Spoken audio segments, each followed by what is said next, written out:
Hey, everybody, this is Craig Garber. Welcome to Everyone Loves Guitar. And one would think I have a good guest, and I do. That's an inside joke. We're with the one and only Keith Jenkins. Keith was Mr.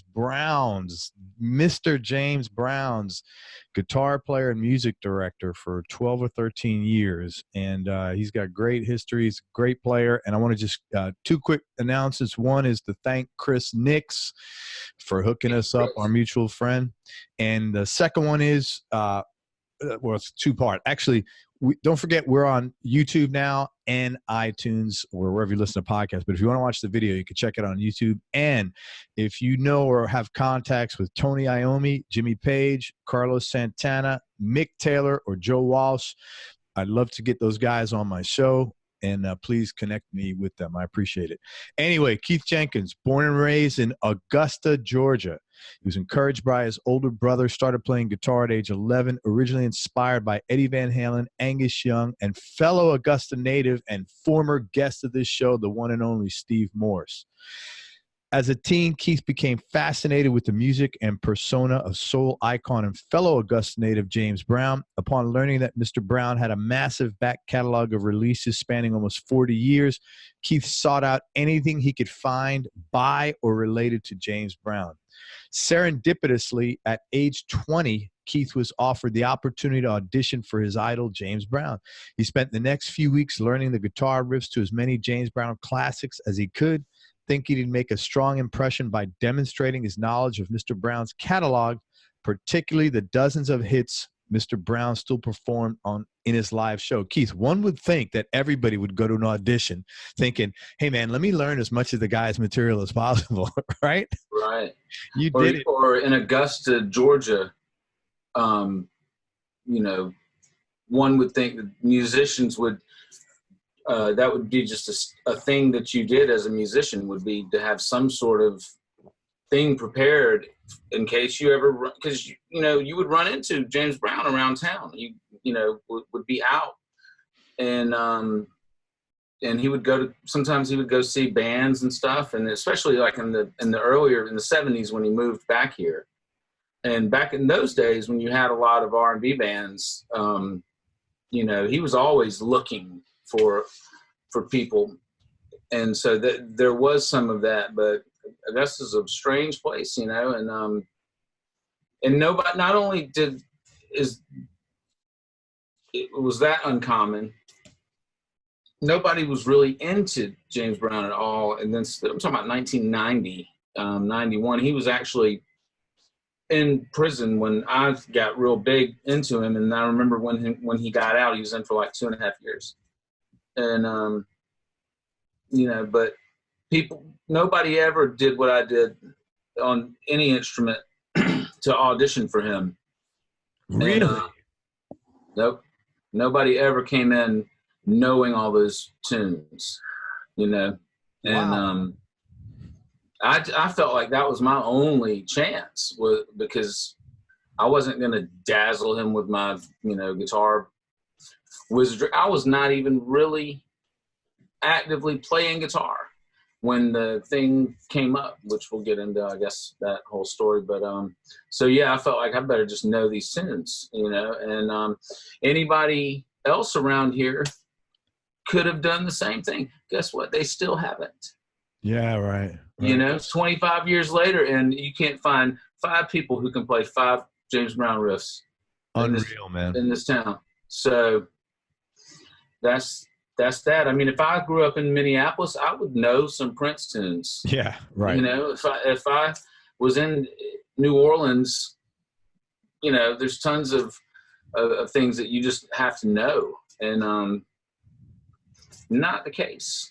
That's amazing. That's man. what I did. Hey, that's why you got the gig, and that's why you're the, you know, band leader MD for so long, because I'm sure that guy was demanding as hell. And as we were saying, this strategy worked, and within minutes of meeting and playing for James Brown, Keith secured the position in the Godfather of Soul's legendary backing band, which was then called the Soul Generals.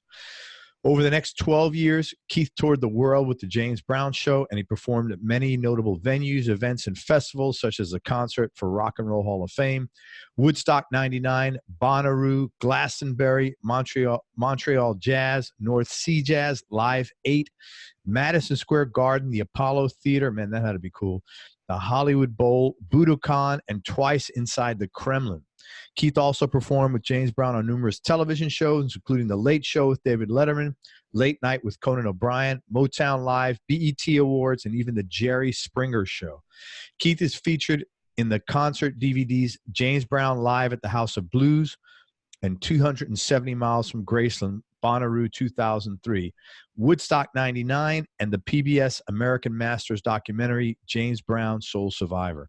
By 1999, Keith was leading the band in rehearsals, recording sessions, and live performances, and James relied so much on Keith's extensive knowledge of his music and arrangements that he insisted only Keith accompany him when he made solo guest appearances with other top artists such as the Dave Matthews Band, Lenny Kravitz, and Usher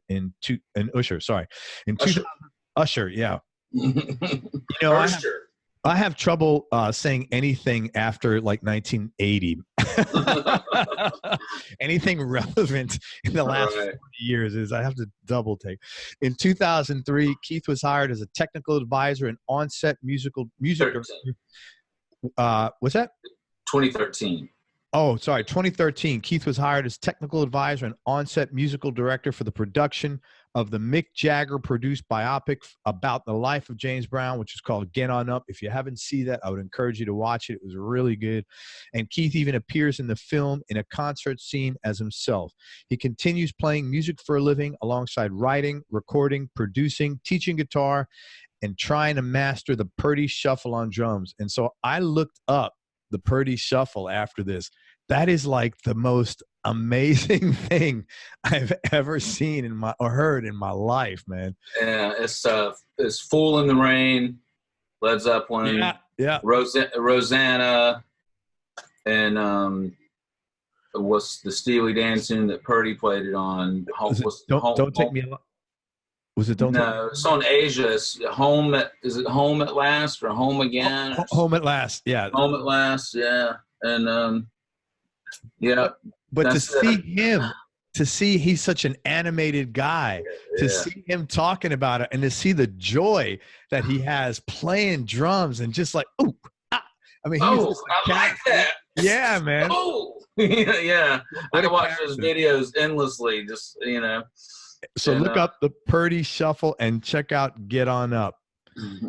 Dude, thank you so much for coming on the show. I really appreciate it. I've been excited to talk with you.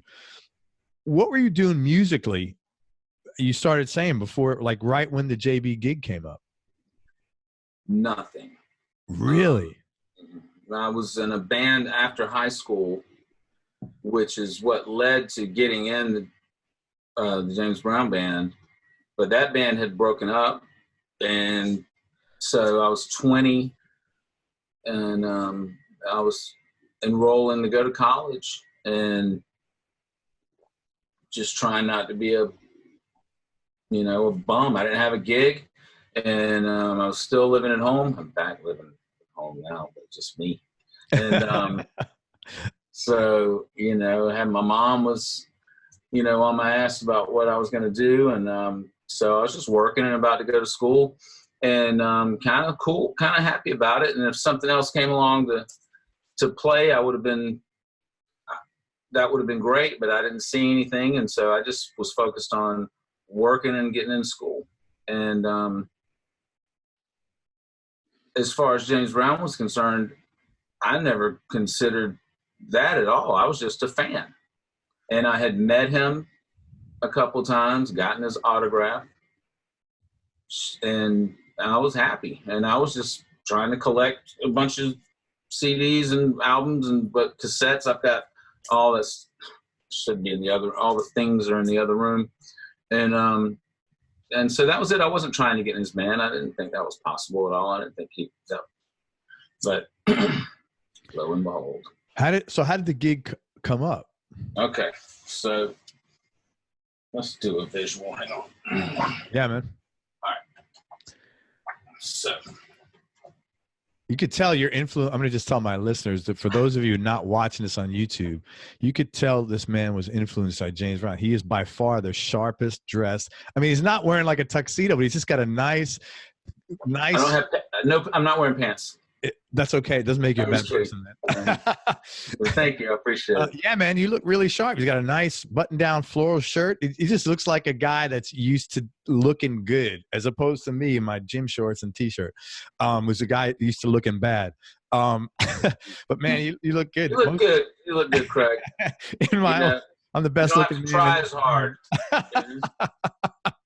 You got a Joe Rogan kind of thing going. Someone else said that. That's funny, man. Yeah. So here's the little band that I had after high school that my brother got me in, because he worked with the drummer. Where is the camera? All right, here's the camera. Okay, I don't know what you can see. Yeah. Okay, 5 dudes. Right, okay, you see the fella opposite me on the other side of the couch with the white shirt, who actually looks like he should be in a band? Sure. Yeah, his name is Scott Jones, and he was the singer, and we were really unhappy with him because he, just was kind of being slack about writing lyrics to our riffs and stuff. We were trying to play originals, and this is sad, but we kicked him out of the band, and I was the new guy, but I was actually I found out the other fella, the one sitting next to me, was the original singer, Grady Nickel, and I heard some stuff they did with him singing. I was like, why did you stop singing? Why is this? And so once that happened, I was, the knives were out for Scott, and he just wouldn't write any lyrics, and we would be trying to play these songs, and he had his originals he was pushing, so it was just one of those things. But he brought a friend down to rehearsal one night. This is not long before he actually quit the band, but we just didn't ask him back. Right. So it was still shitty. So Scott, does Scott know this, or is this the first time? Oh, he knows. He knows. He and I are. We lost touch for many years, and but we have recently seen each other around quite a bit, and so we kick Scott out. Well, first let me back up. He comes down. He brings his friend Victor. I'm saying everybody's name. I don't want to leave anybody's names out, because I've talked about myself plenty. I like for these people to, get recognized. But his friend Victor comes down. I've got this James Brown CD.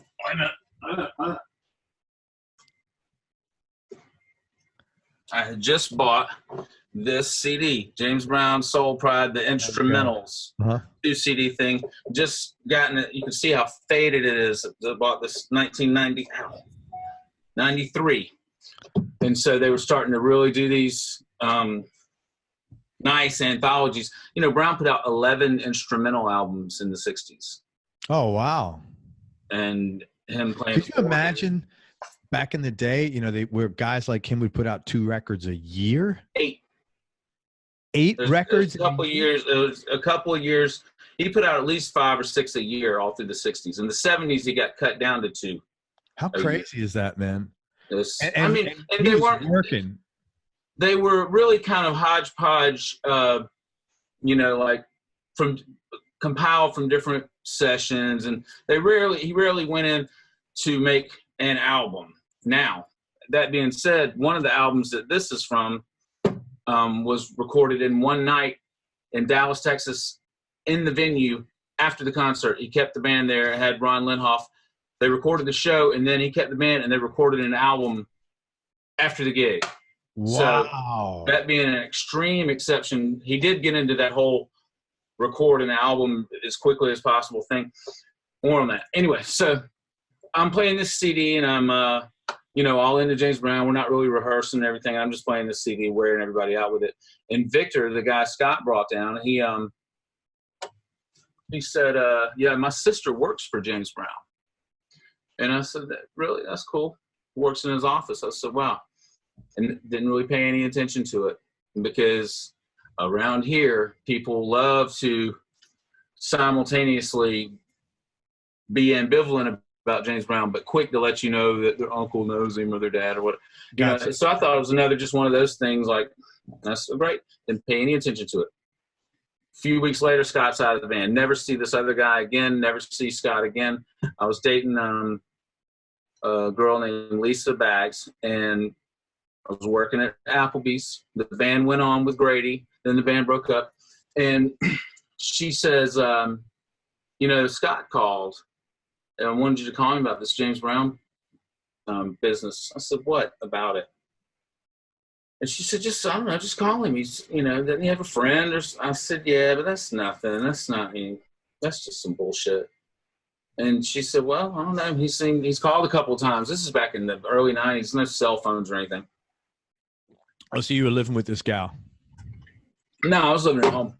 And we were just dating. And so finally I was at work one day or something. And she told me, she said, listen, this lady from James Brown's office called.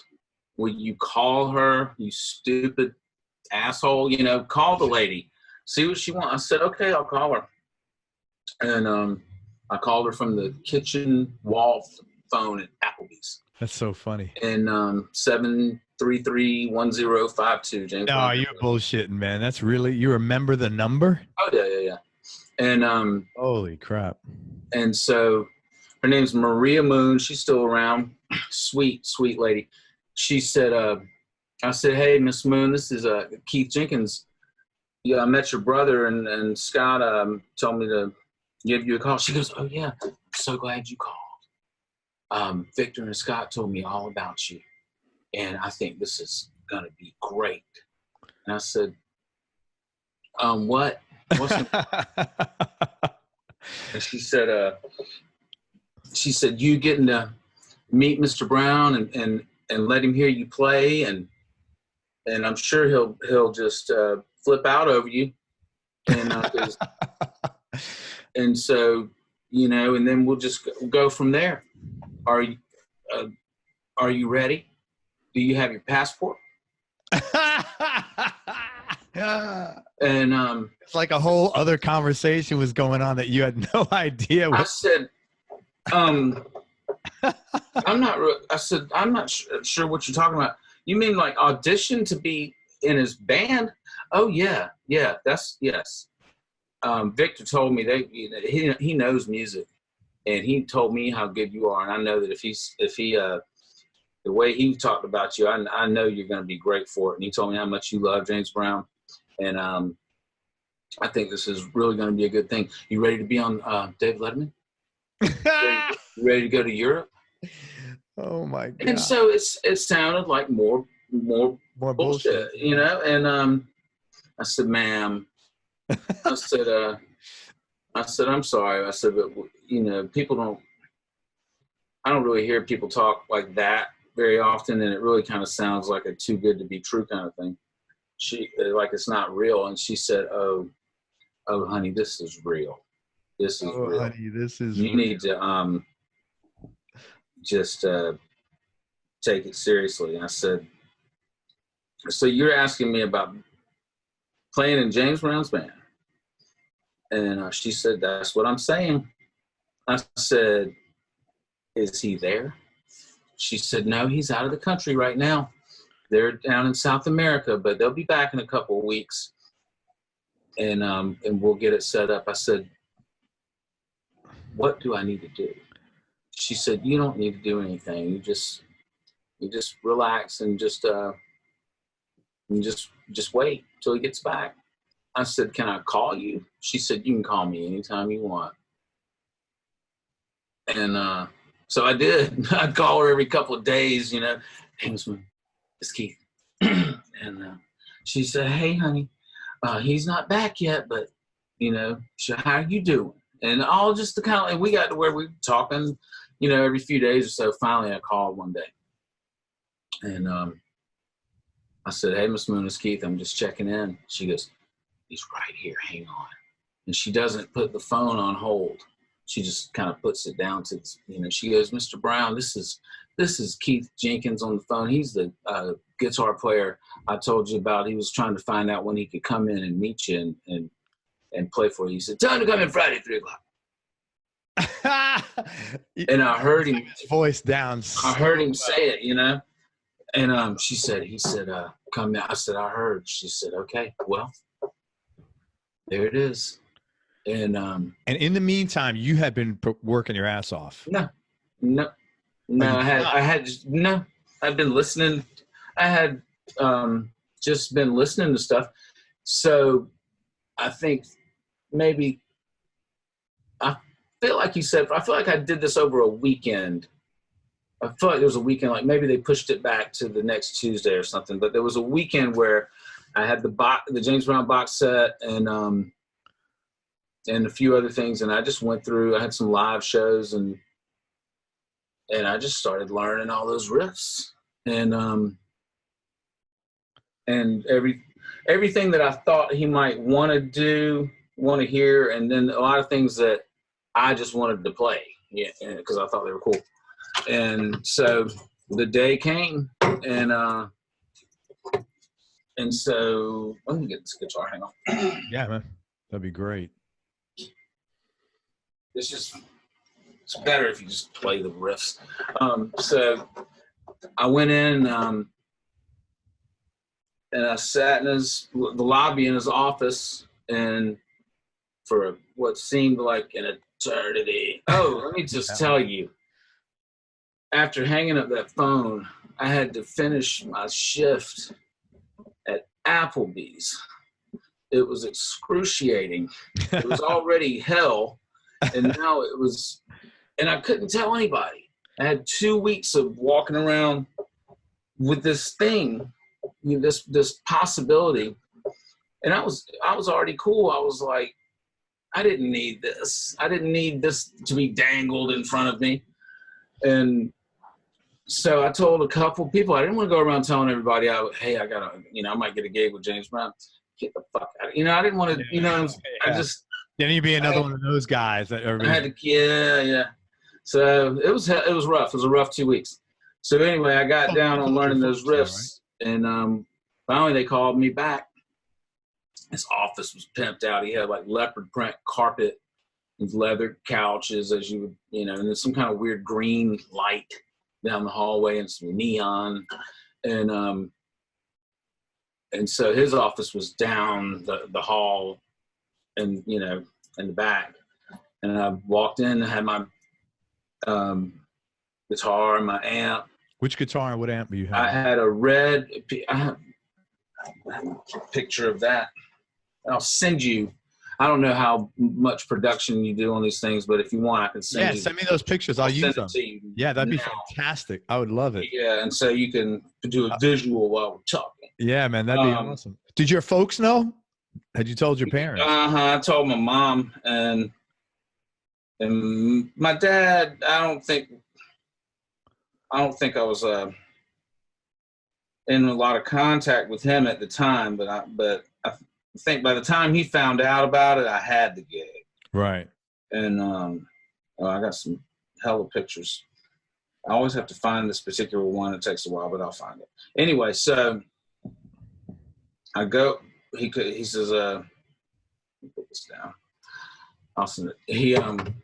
He's sitting there at his desk, and he had on a black satin shirt and a leather black vest and a little silk satin whatever scarf around his neck, and James Brown. Yeah, he looked. I always say this, but it's true. He did not look like a regular human being. He looked like a Disney animatronic kind of, a bot or something. Like he was assembled,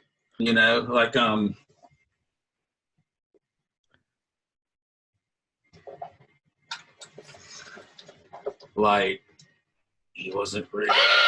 And so, so I was tripping out.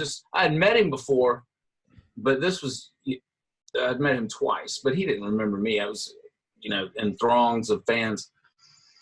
And so he said, "Come on in, son." And you know, I had a seat, and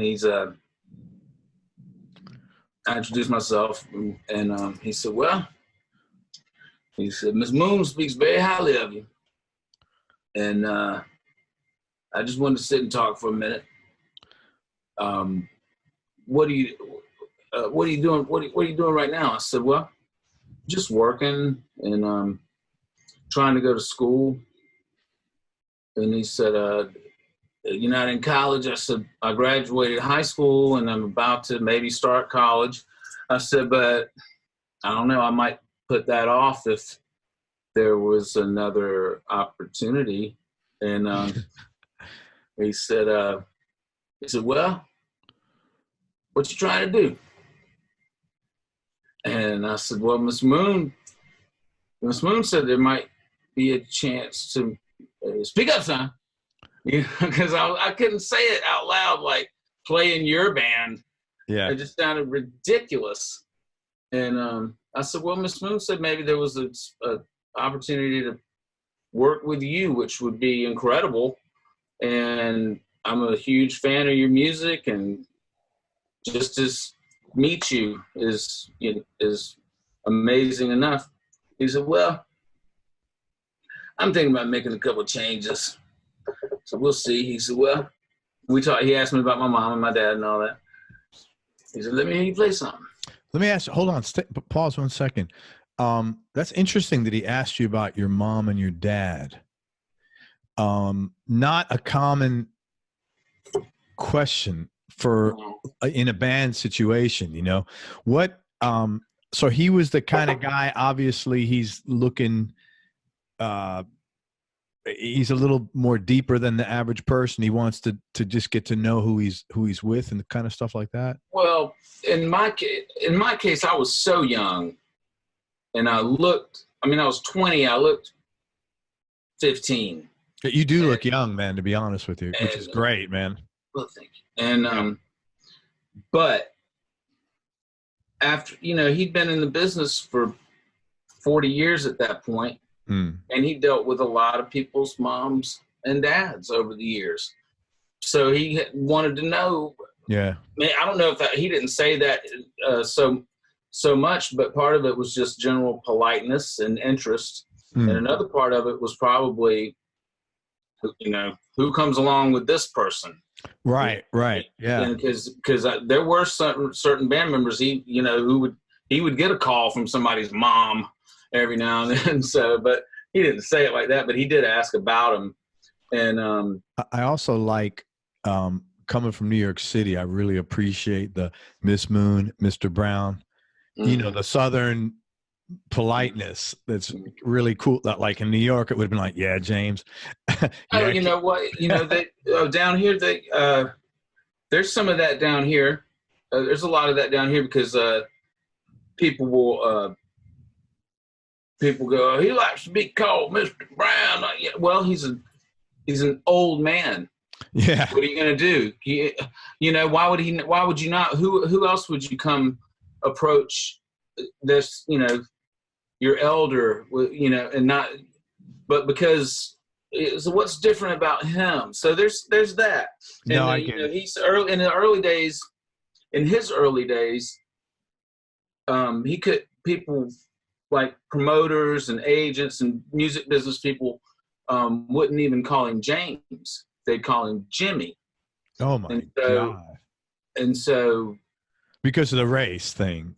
Yeah, it's just a little subtle way of don't ask somebody. His name's James. You're just going to call him Jimmy. It's a way of making a man a boy. Yeah, it's making basically a dig. Yeah, and so he insisted before he was an old man, he insisted on that Mr. Brown business. And just because it's like, if you want to do business with me, you're going to have to, I'm not answering to Jimmy. Yeah, right. And so. But even into old age, you had people, God, we would cringe. People would go, "Hey, James." And he was cool. He never made a thing about it when a fan or something like that, because he does have a very, shoutable name. It's like, but if I ever slipped up maybe once or twice, and said James, like before Mr., I threw Brown behind it real quick. Yeah. You know, because I said James Brown. Because like, ooh, I almost said, you know. So I don't even do it. I never even liked to do it when he wasn't around. And it makes me cringe now still, you know, to hear people just say his first name by unaccompanied by either Mr. or his last name. But anyway, but yeah, there's some of that is that Southern thing. Everybody in the office had to do that. But he's referring to her as Miss Moon. So, you know, I think there's no problem, man. He wants a certain level of respect, and he's giving. And he reciprocated it. He's giving it liberally to back. So why would there's not an issue? No, it's just there's just some old attitudes. You'll have people. I had somebody say to me one time, this person was probably 15 years younger than James Brown. And James Brown was in his 60s. This guy was probably in his early 50s. And he said, at dinner, some relative or some of my wife's relative, somebody, who knows. And that topic came up as it does. And this person said, I remember when James Brown used to shine shoes on Broad Street. Really? You remember that?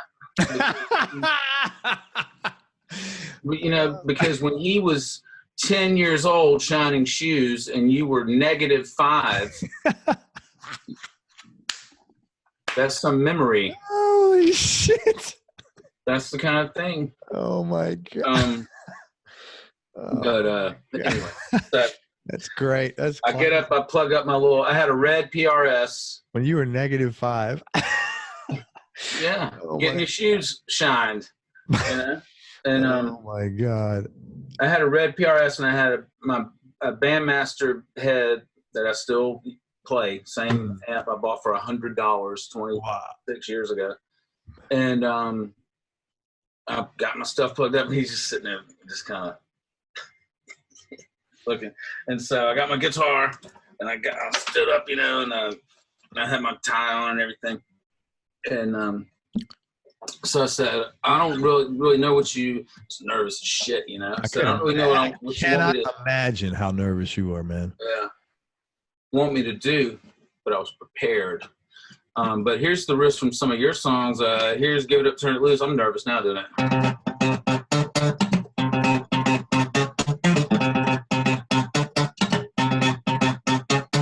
I said, here's Papa Don't Take No Mess, you know.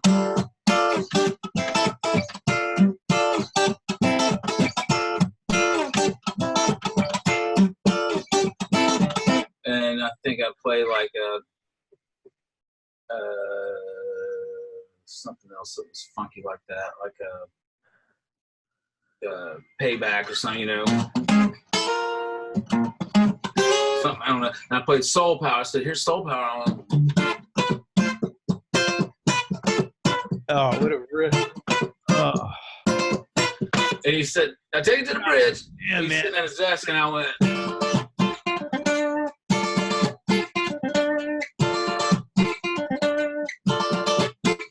He said, now do the turnaround. I went.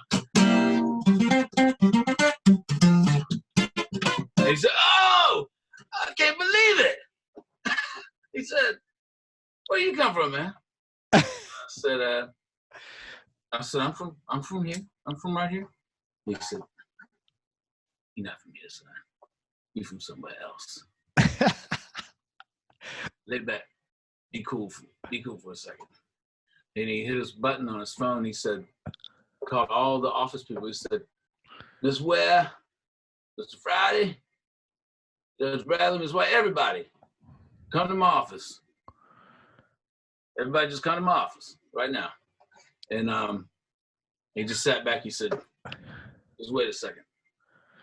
And so this contingent of office staff gathered up at his door. He said, ladies and gentlemen, you're not going to believe what you're about to see and hear. This young man right here, what's your name, son? I said, Keith Jenkins. Keith Jenkins 20 years old, redheaded kid with a straight tie, dressed for business, and play so much funk is scary. He said, play Doing It to Death, son. He said, play Sex Machine.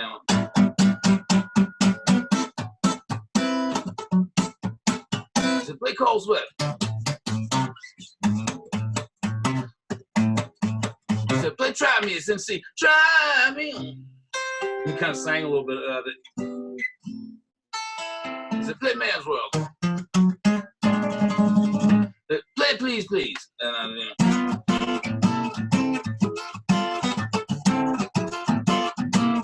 everything he called, I had some version of it that I did. Was, you know, he said, play, get on the good foot. Play Hot Pants. And I didn't know what he was going to call out. I just, every song he called out, I knew. So you were so prepared, man. Yeah. And it gave the appearance of he knows everything, you know, because when you don't know what you're not seeing and you're batting 1,000 on what you are doing, you know, the next song he called, I might have not known, but as it was, that didn't happen. And he said, he stopped me, he said, what's the matter, son? You look nervous. You nervous? I said, yes, sir, I'm pretty nervous. He said, well, you thinking about a job. Don't worry about a job. You got the job. I'm going to give you the job. I just want to hear you play these songs. Well, I can't believe it. That was it. And so I played a few more riffs. And then he said, well, you really blew my mind. It just goes to show you that the world is changing. Anytime you get a redhead kid to cross over, it's another thing. He said, I guess it's time for you to go meet your benefactor. At that point, I realized I've never even met this woman. Oh, Miss Moon. Yeah, he said, you go talk to Miss Moon. She'll get you acclimated about everything, how we do things. He said, you got a real good future ahead of you, son. If you stay clean, and stay about that guitar, and don't get mixed up with the drugs and all the things, you go to the moon. You go all the way to the moon. That's where you're going to go right now. You're going to go see Miss Moon. And that was it. I went upstairs and met her and talked to her, and I was shaking. And she said, well, it went well. I said, yes, ma'am. He said, I got the gig. She goes, well, then you got it. I said, well, what does that mean? She said, well, they're not working right now, but you'll get a call in a couple of weeks. So I got another fucking couple of weeks, like now I've got the gig, but there's no gig. Yeah. And this is like the end of October, the deadest part of the year. So it was like 3 weeks before anything happened. And then they called about rehearsal. Were you in Applebee's the next 3 weeks still? Torture. That had to be torture, man. Absolute. I would have rather been waterboarded. And then it's starting to get out a little bit. I told a few people, I said, no, I don't know, but according to James Brown himself, I got this gig, but and we still don't know what it means. And I didn't really know how much they worked or what the deal was, and they not at that time of the year, not a lot. Sure. So he had a rehearsal in Augusta. And so he would do this a few times a year. He'd bring the whole band to Augusta because most people did not live here. They live all over the country. And rent the Bell Auditorium and have rehearsal every day from like 1 to 5 in the afternoon. And so the first day, it was like he was introducing, because I got there first. I was early, and I was just sitting there waiting. And then people start trickling in. And so everybody's kind of looking at me. They're like, look at Doogie Howser, what is Doogie Howser doing? And so I anticipated all that. Some of them I had met already. But I was just, just hung back, and I ended up playing a little bit before he got there. But when he got there, it was and he was in a different mode that day. He was in a very different frame of mind, but I was the new toy. We used to call ourselves Toys R Us. Where's my toys? You're the puppy. Let me set up my toys. I want you over there. No, over there. And so, so he does the whole spiel. This young man right here knows all my songs. And he did the whole thing again, like calling out songs. Play Soul Power, son. You're not gonna believe it. Oh, my God.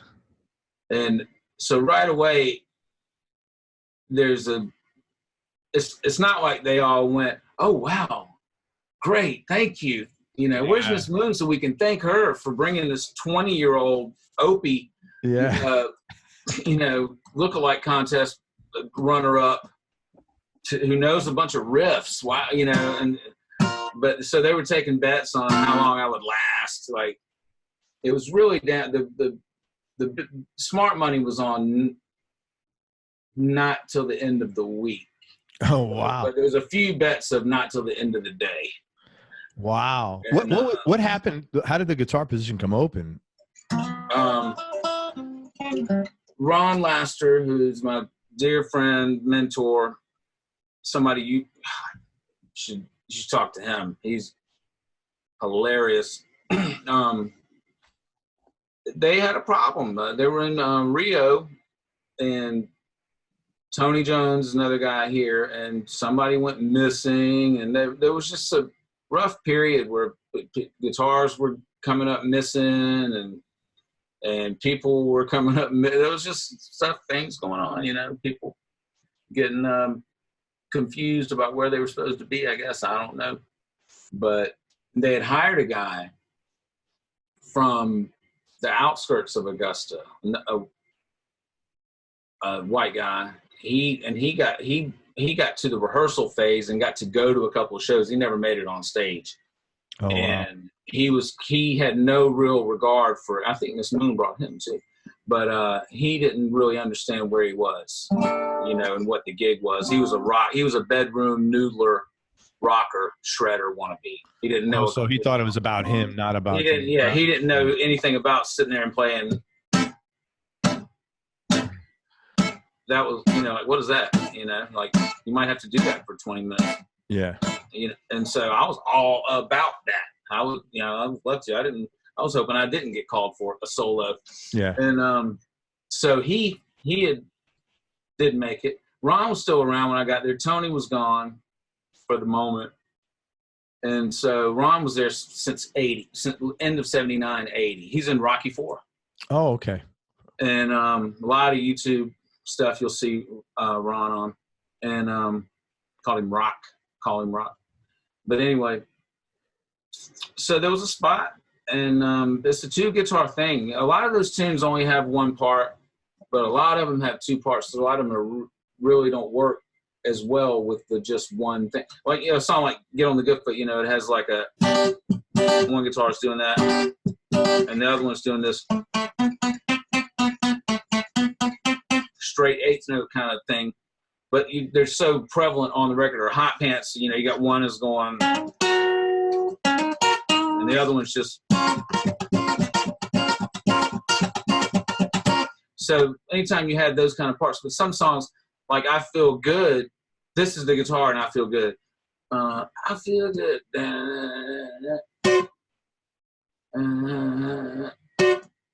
That's all it does on the record. That's all it does.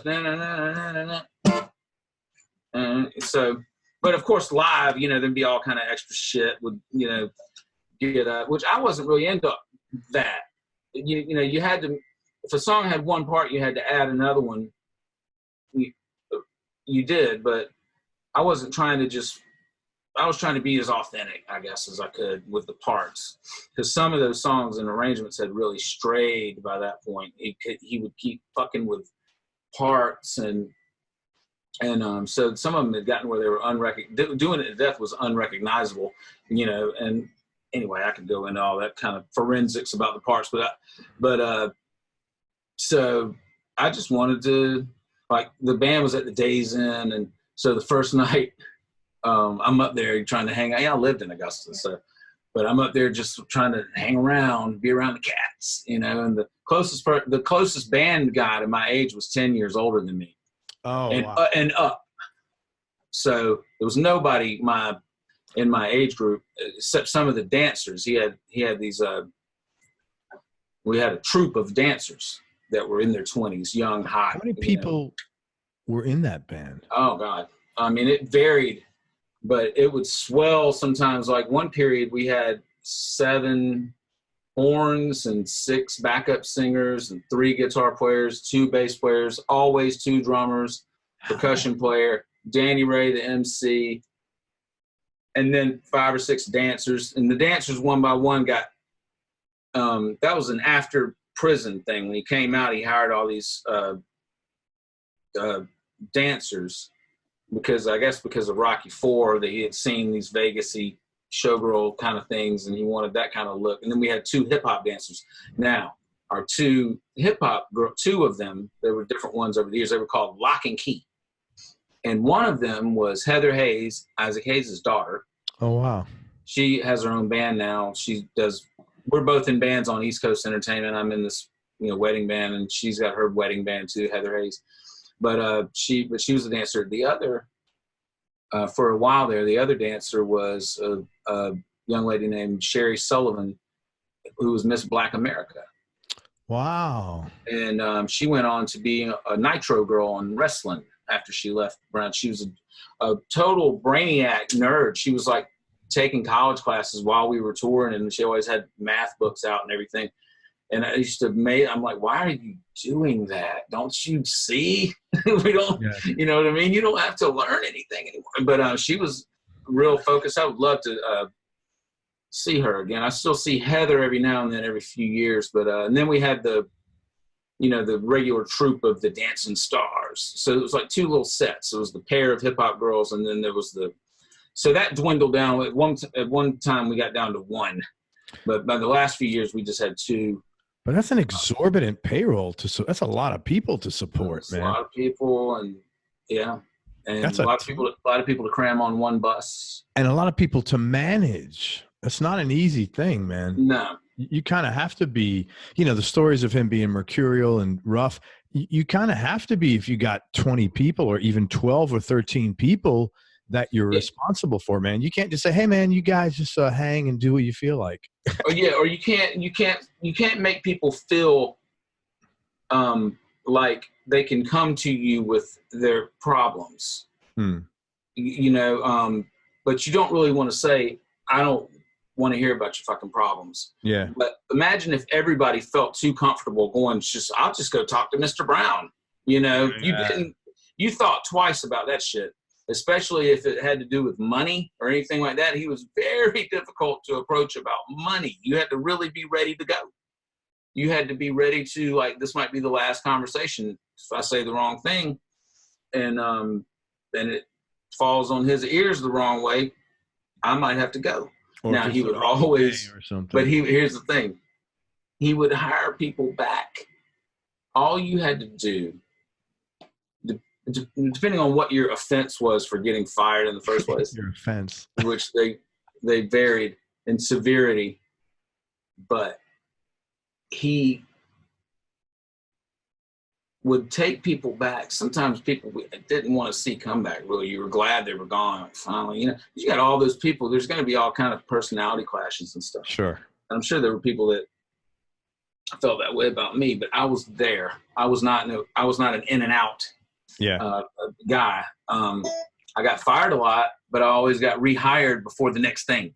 Except one time, the last time I missed one thing because they were going to China and it was too deep the way it went down. But he hired me back. But usually, but if you just said, "I'm sorry, I made a mistake," he would take you back. Yeah. But he had to hear that. And you could have gotten fired. You could have done nothing wrong. He might have just assholed out on you one day and, I'm not fucking apologizing. Hey, okay, don't, but if you could get those words out, and sound like you meant them, And usually by a few months of being dead broke, you'll mean it. You will be sorry. Yeah. And because it's not easy to jump back into regular life and go back to being a square. Yeah. After I mean, it took me a while to get used to. I'd be on the bus going, I got to get back to Applebee's, and they dude, you don't have to get back to Applebee's. You're here. This is it. No, I got to go to work. You're at work. You're at work. Relax. Ride. You know. Yeah. And so it took a while to get used to that. And then I wasn't really making, great money at first. It was good for me. He started me out at $550 a week.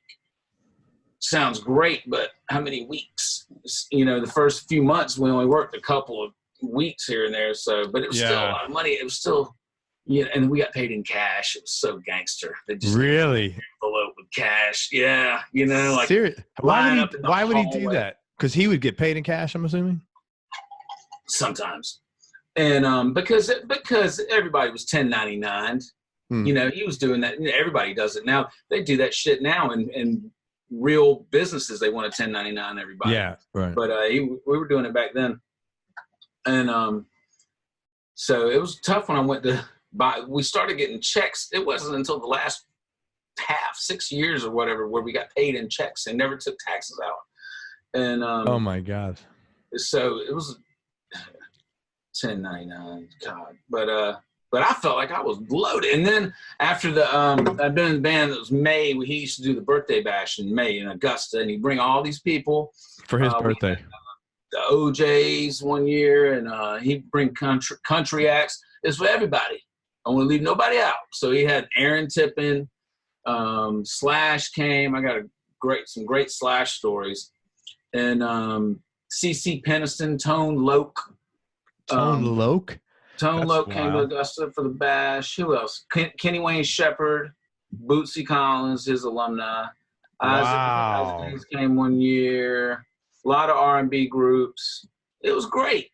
Less than half full. The Civic Center is now called the James Brown Arena, but back then it was the Civic Center. Less than half. He would put on shows in Augusta, and they would just not be supported. That's really weird. But the first birthday bash that I did, I went to the one before I was in the band, but this next year I was in the band. And he used to have, over the years, it fell to different people. He would do a little B.B. King tribute. Jimmy Nolan had to do it. Jimmy Nolan is the longtime great, like the Mount Rushmore of James Brown guitar players. He passed away, but Rock had to do it. And then it was my turn to do BB. And I already felt like a chump just being up there at all. And then there's if Brother BB King were here tonight with Lucille, we're going to get young Keith Jenkins to come front and center. And so I had to do my pitiful BB, thing, and they would play this dirgy blues. It was like, and I go, whatever. And so I was hit and miss. I even had a guy, I went to see BB in Augusta, and a local guy named Greg Berner. Hi, Greg. He's in Wisconsin now, I think. Great guy. And loved blues and everything. And we were in the line to meet BB. And I said, Greg, he's older than me. I said, you got to help me out. I said, Brown has me doing this BB thing, and I'm just really embarrassing myself night after night. I need to know some authentic BB licks and what not to do. I feel like there's a bunch of don'ts mixed in this, He said, I'll straighten you out. Just come to my house. I went to his house, and he said, don't ever do blah, blah, blah, blah, blah. BB would never do certain things, and he showed me some things to help me out with it. So birthday bash, my BB solo came up. Now, I did really well for me. I like to say I killed it, but if I heard a recording of it, I would probably cringe, but it was a good night for me. So after the bash, he calls me in the office the next week, and, Mr. Brown wants you to come to the office on Friday. I said, okay. And He said, come on in, son. I get to the office. And that's what I have. This is what I have a picture of. But it's just like my audition. It's on my Facebook. Anyway, we'll find it. But he said, son, you killed it the other night. You did that BB thing. It was fantastic. The best you ever did it. You had another thing, son. I said, well, thank you, Mr. Brown. He said, now you really come a long way in a short time. And now I think it's time for you to, I can't remember what the phrase he used was, but he said, you really become a man. It's time for you to start making grown man money. And so he said, I'm going to take you up to, he said, how much you making? I said, 550. I said, well, I'm very happy. And he was like, we'll pay you 700 a week. Now, Holy really shit. I think I'm Warren Buffett.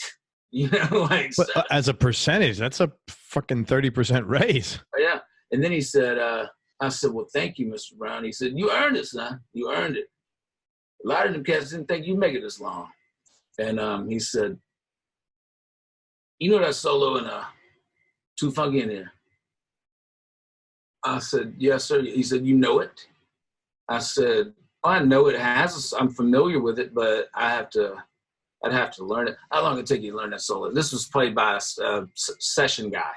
It was a disco record he did late 70s in the Muscle Shoals rhythm section. It might be Jimmy John. I think it's Hugh McCracken or somebody on guitar, session guy. And nobody in his band ever learned it. And he said, how long did it take you to learn that solo? I said, a couple of hours. Really? I said, yes, sir. He said, I'd do better than that. This was a Friday. He said, I'll give you all weekend. You go home, you learn that solo. You come back and play it for me, I'll give you another $100 a week. Wow. I said, so you're thinking $800 a week. Holy crap. That is a massive 550 to 800. That's a this is 50, 25 years. It's 25 years ago. I wish I was making that now. It's a 50% raise almost. Yeah. So, well, you know, they went the other way too. But that's for later. That's on down the road. But yeah. But anyway, he knew where the subtract key was on the calculator as well as the. Yeah. But, I hear you. But anyway, so I went home. I learned this. My buddy Travis, who bass player, well, friend, I made him a bass player. I just come on, you have to play bass. We have to hang out, and you got to do something. So, but we would hang out. You know, I said, man, Mr. Brown's gonna give me another raise if I learn the solo. So and he lived in a shed. I was literally woodshedding in a shed. We sat up there all weekend, and I learned that solo. I said, man, you go with me when I go play it for him. Just carry my amp. It's a trip. You know, it'll blow your mind just to see this. You know, it's like nobody you ever seen before. And so I went back, and he said, well, you back. So you must have learned it. I said, I think so. And I said, do you want me to, I got set up and everything, because I don't know if you want me to play along with her. He said, 1, 2, 3, play. And I had to sit there and just play it cold with no, and it's like, let me see if I can still do it.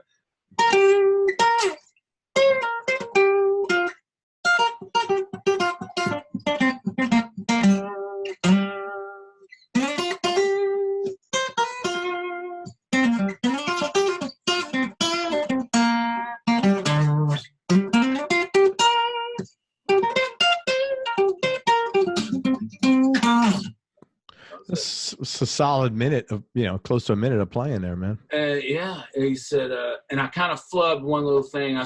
He said, you had a little problem there. You want to do it again? I said, yes, sir. I didn't think you'd pick it. I said, yes, sir. He said, go again and play. And I played it again, nailed it. He said, well, blow me away again, son. He said, oh, Jimmy Nolan never learned that solo. Ronnie Laster definitely never learned it. And the only one who learned it was Keith Gregory. There was a guy, he's still around here, plays acoustic and everything, but he had been in the band for a quick minute in the late 70s. I never even knew that. Keith Gregory, apparently he had learned it, but he was in the band in no time. And he said, you're the only one ever learned that solo. He said, I'm a man of my words. So you got your $100.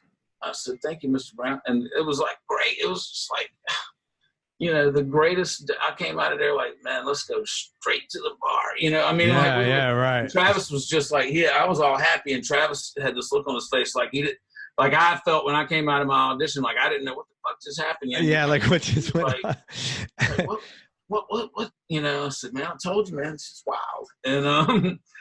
And so that was my big come up, was Too Funky in Here. So now I went from like the first week I was in the band, I go to Rock's door at the hotel. He's got his door open. He's in there watching TV. He looks over. He goes, Lord, Doogie Howser, what do you want? Go away. That's Leave so me funny. alone. And Brown even said, don't hang around with Ron Lester. It'll get you in all kind of things you don't need to be involved with. Just stay to yourself. And I'm like, I'm going to be, shit. I was in his room that night. I was like, I just wanted to come by and see if Doogie, help, somebody help. And he was calling me. He was like, he was kind of kidding about it, but he really was cool. But he was like, and I'm like playing him all these CDs and shit. He's like, do you think I don't know Cool in the Gang? You know, come on, man. This is my era. And he was like, give me that guitar, you know, and he started showing me, you know, I just made him do it. I just made him. But it went from that to then when I learned that Too Funky in Here, oh, he fucked with Ronald. Oh, mercilessly, because Rock never learned it. And it was kind of beyond him a little bit. And he had done this he said, I played Jimmy Nolan. So Jimmy Nolan had something that he did, you know, Rock had heard that more than he'd heard the record. And so he would come to my room, Doogie, or he'd call me Doogie. The boss is wearing me out about Too Funky in Here. I said, all right, well, you want to come down here? You got to come to me. I'm not coming to you. You know? Oh, so my I'd go down God. No, but he was cool. I would, and every few months, Brown would go, Ron, you got Too Funky in Here yet? And, you know, it would always just come back. Like he would just endlessly, you know, and we hardly ever played the song. You know, it was like, It's funny that was 30% like, of the time. yeah.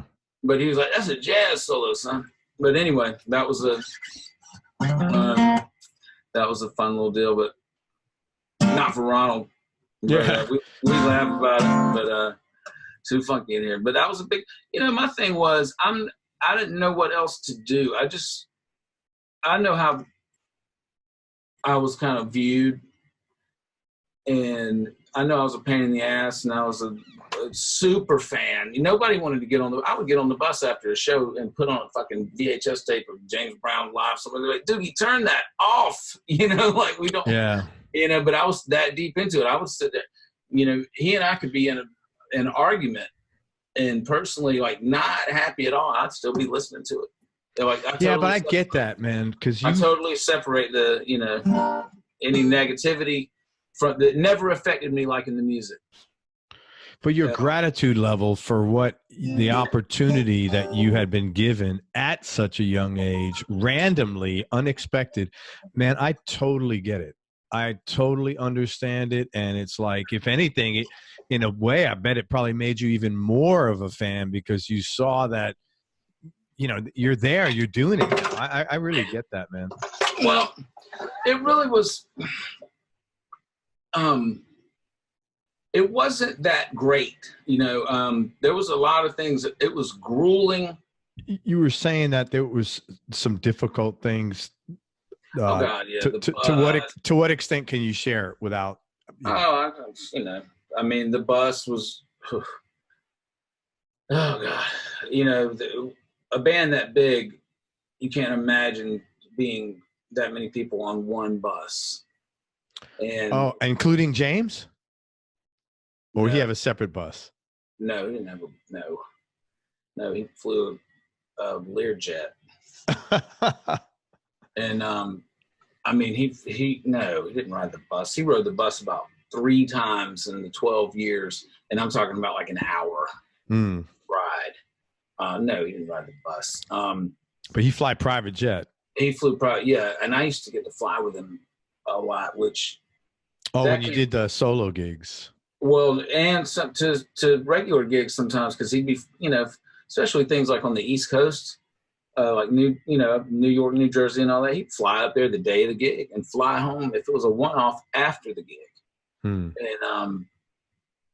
one of the backup singers, Amy, who lives here, she used to fly with him all the time. And, you know, I, you know, hated riding that bus, and I would be so jealous, but somehow it happened. I can't remember the first time, but I got in the club of flying with him, and it wasn't a guaranteed thing. It wasn't an every time thing. And the price of it was, he was going to talk to you the entire time, and you're not going to get to sleep. You're not going to, you know, you were going to sit there, and the minute it was more of a monologue than a conversation. And, and he would talk at a volume about like this, you know, be after the show, and his voice would be like this. And then there's the sound of the jet. He would be about the same, you know, barely over. You could tell that someone was talking was about it. And finally, you know, you might nod out for a second, try to be slick. It's dark. Get poked in the leg, you know, like, you're not here to sleep. You're here to be worn out by, what was I talking about? Oh yeah, myself. That's what's happening. Me, I. Which I was so into. I was sitting there with James Brown, like, I didn't give a fuck what he talked about. Yeah. You know, but I don't care who it is. After a while, yeah. After a while, do you ever stop talking about yourself? And then the not being able to really hear him. And he wasn't the most intelligible speaker when you could hear him clearly. Yeah. And he didn't, you know, people say, I mean, some people like Dave Matthews just could not understand anything he said at all. Yeah. And so he was like, you have to help me. I can't understand what he's saying. So you like interpreted. Right, yeah. Right. But anyway, so yeah, I would fly with him a lot. I mean, I'd be home, you know, I'd get home like midnight, and it was great, you know, and I like talk, or if you said, you know what, he doesn't know if I'm really listening or, you know, or not. I can just kind of, I can't nod out, but I can just kind of zone out. Shit, there'd be a quiz. As soon as he got the feeling that you weren't really listening to him.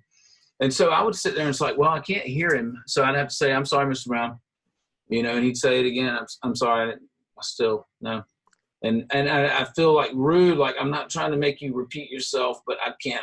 You want me to know what you're talking about because you're going to ask me what you said later. And I can't understand what you're saying because you're whispering in a jet. You know? So, whispering in a jet. But that, you know, the things that I did, like the Dave Matthews and all that, those were great because it was like a special. It wasn't the drudgery of the band and the uniforms and the bus and it was just. Oh, that's right. You guys had uniform. You were like very cool. He was very into the fashion aspect. Oh yeah. So we had these huge leather wardrobe bags, and it said Soul G's on them, and I can't imagine it. The more you talk, I cannot imagine the cost of supporting this, man. I mean, this is like.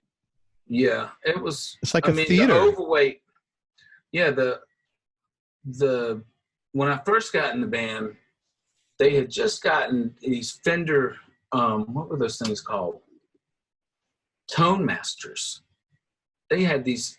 I was wondering, like, what kind of janky ass gear are they gonna have? And they had these brand new blonde Tolex half stack Tone Masters. Those things were beasts. You're way more amped than you need for that gig. Right. You know, I never got to, you know, crank it up or anything. I was like, man, I just want to.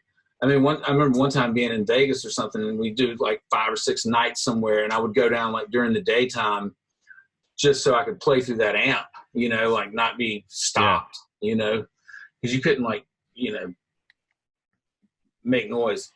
but those disappeared. Those, and we rented backline. What do you mean they I'm just disappeared? rambling. You know, they were gone. They were there, and then they weren't. You know, we weren't lugging those things around anymore. Oh, okay. Somebody sold them. Maybe they went where my guitar went. Yeah. You know? But we rented backline, and they had twin. They had twin. It said Fender Twin. Okay, 4 Fender Twins, and so you're going all over. We went to Europe twice every summer, so I went to Europe about 25 times, all over I think every country in Europe. I didn't go to Romania, but you know, every country. And so you get to some of these countries, and you're getting the red knobs sometimes. Yeah, you're getting an old silver face master volume with a big hole in the grill cloth, and you, as soon as you turn it on, you just know it's going to be rough. It's going to be rough, and but so many. And stop me if I'm rambling or if there's something else you want to talk about. But I'll tell you that really helped me in so many ways, because one, I can't be nor really tolerate gear divas.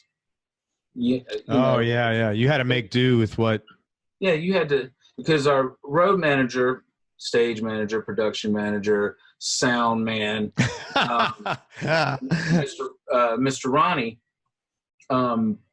he was an old, just hard, old, you know, roadie, really. Started out as a carny. He was from Augusta. He was a street kid, but he ended up at Woodstock, and he ended up working for Janis Joplin when he was a kid. And then he ended up, you know, being a roadie with Brown, and he worked his way over the years. By the time I got there, he really ran it. He ran everything. And I mean, he never touched a computer in his life. He wasn't much of a reader, actually. And he had to advance all of these shows, deal with, did not ever try to speak a foreign language, and had to deal with all these foreign promoters and advance all these shows, all this technical stuff.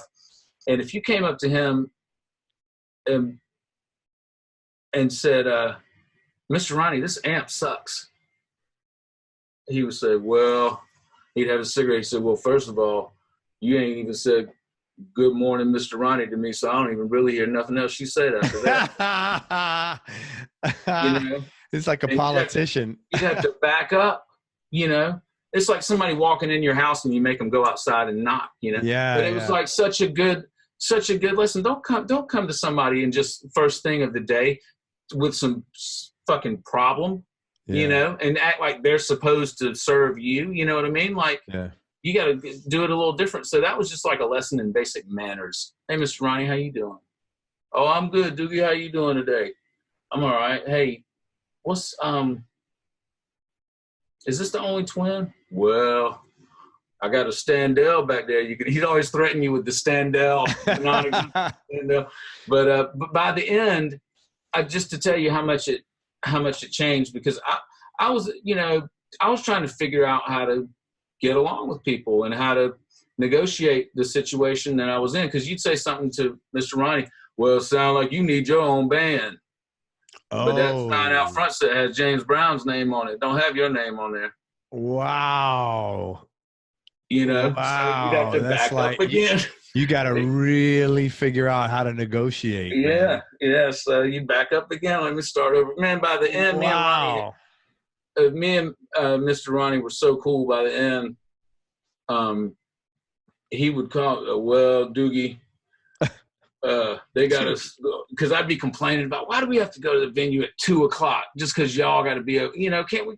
Damn, you know. And his thing was, I got to be there. Watch, you know, I'm not going to go to any great lengths to make everybody comfortable. I got to be. But after a while, I'd be like, Mr. Ronnie, do you want to look at all these sad sack people just laid around, looking miserable, hungry? Why don't we just let us come over at 5 and do it? You know, and after a while, and after letting it become his idea, he would kind of bend to things like that. You know, but there was some periods where Brown would come to sound check every day. She would come every day and rehearse the band for an hour, 2 hours before. I'll tell you, Why would he do that? because he felt like it. And what else did he have to do? Where's my toys? Bring me my toys. And so he want to get on the organ and play his little. He had his little. You always knew when you're about to be released from the rehearsal, because he would go, "Well, we'll just jam a little bit," and he'd go to the organ and he'd go. And so we played that little, some old, little blues jam thing from his early. It's called something else. It's on here actually. Anyway, but one day we were in Sardinia. And, speaking of bad back lines. Oh God. Italian. The Italian word for everything is after. Like, when are we gonna get some power on the stage? After what? Where's the food? After. And one time we were up on the damn like a Roman, like old ruins way up a mountain in Sicily, and there was no food, and Ronnie said, "We're not sound checking until you get some food up this hill. I done drug all these people all the way up on this rock, and y'all ain't got nothing for them to eat." And so they had to scramble and go get us some cheeseburgers, because they want to feed us like 5 minutes before the show, go have a big sit-down meal, which is fine. But, people, singers especially, they don't want to sit down and eat a bunch of bread and pasta. Nope, nobody does. And then go, you can't do that. And then go perform. So Italy and Japan are as different as two cultures can be. It's just amazing. Like, you come to a sound check like in Italy, and half the roadies are just asleep on the stage, like just laid out. But anyway, we're in Sardinia, right?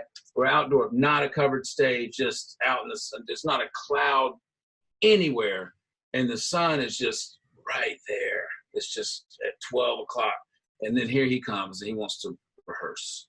And it was hot as balls, it was just, we were just miserable, and it's bright and hot, and it's like 4 PM, and the sun started getting to him a little bit, because he would always go, "On the way, I look tired. I'm 70 years old. If I'm up here, I don't know why y'all can," and it was kind of true shit, I mean, and but anyway, he said, "Mr. Tompkins," Ronnie Tompkins, he said,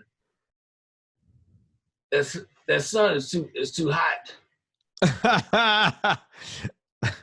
You put up a wall, block that sun.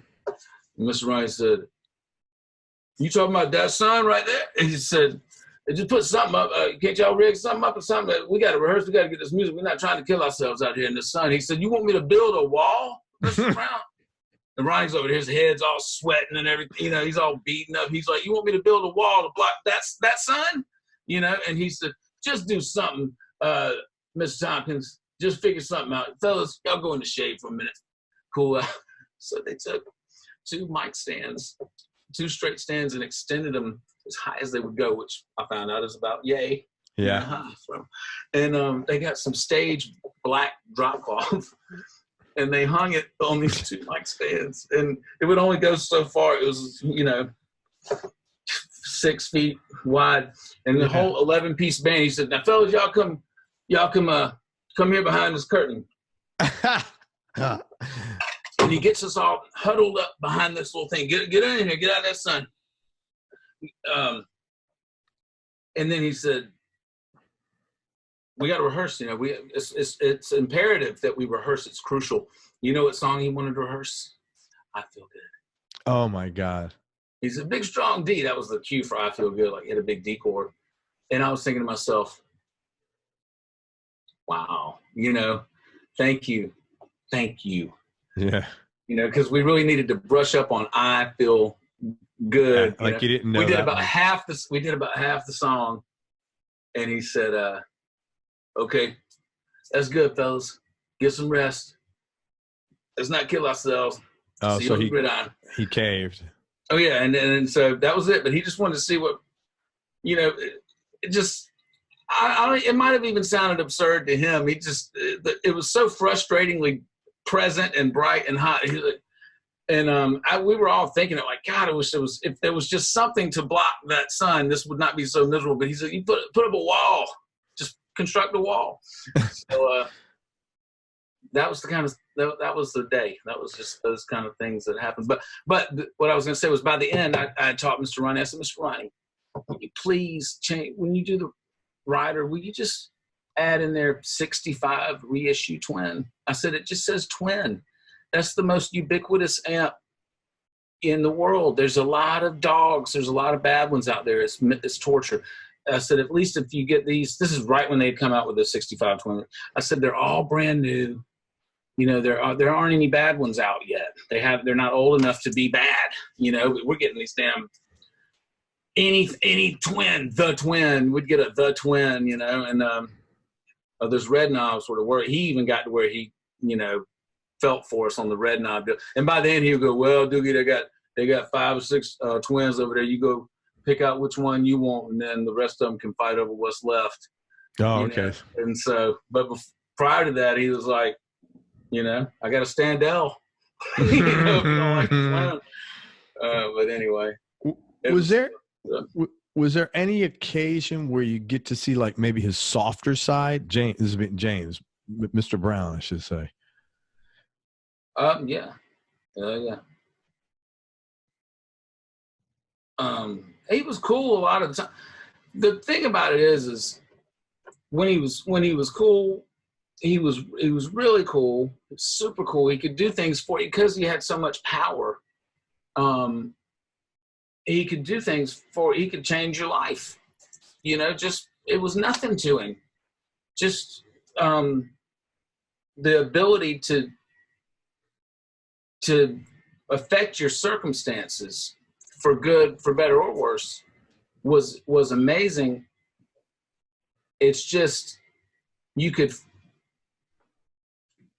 had one of his little mantras that he lived by, which was, you know, I'll use a fool as long as they'll let me. Yeah.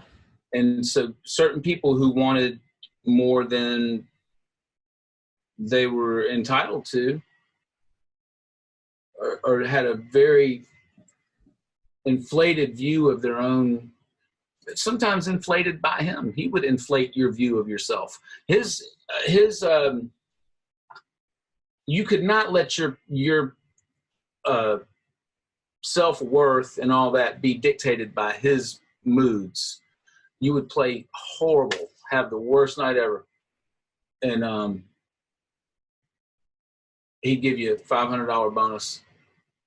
You sound fantastic. Best you ever played. You know, and then you'd have a great night, get a standing ovation, and he'd send one of the minions in there. Mr. Brown said, you're out of tune. What? You guitar, I don't know about this music stuff. He said, you're out of tune. I said, okay, is that it? That's it. Just, hey, I'm just the messenger. I said, mm-hmm. And you delight in delivering these messages. You know, there's some, but so he could tell when someone might be feeling a certain way, or he could just decide how you were going to feel. And if you let that shit get to you, you know. So he was kind of a control freak a bit. Yeah. He or could be. He never turned it off. You know, he never turned it off. He was, when he turned it off, it was him and one other person present, and that you were not that person. Yeah. You know, so when you saw him, I mean, you got to think, this is a guy who had to go under a hairdryer twice a day, get up and have to go up under a hot ass hairdryer just to be, you know, like I saw an interview with Dolly Parton one time. They asked her what the worst thing about touring was. She said, hotel fire alarms. They said, why is that? She said, I don't look like this. You know, but this is what people, you know, I look enough like myself, I might get recognized. And if I get seen at 3 a.m, I got to go schlepping out in the parking lot because some idiot pulled a fire alarm. I got to get this together. Wow. You know, that's the thing about being a superstar, is you have to be that all the time. And none of us wanted to do. I didn't want to have to get off a plane or something and go do an interview.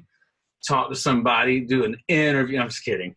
But you know, I totally get, man. I totally get it. Yeah. You know, he have to do those meet and greets and all that kind of stuff. And I never wanted any of that to be bothered with. Sometimes I would see like, oh God, this is the one.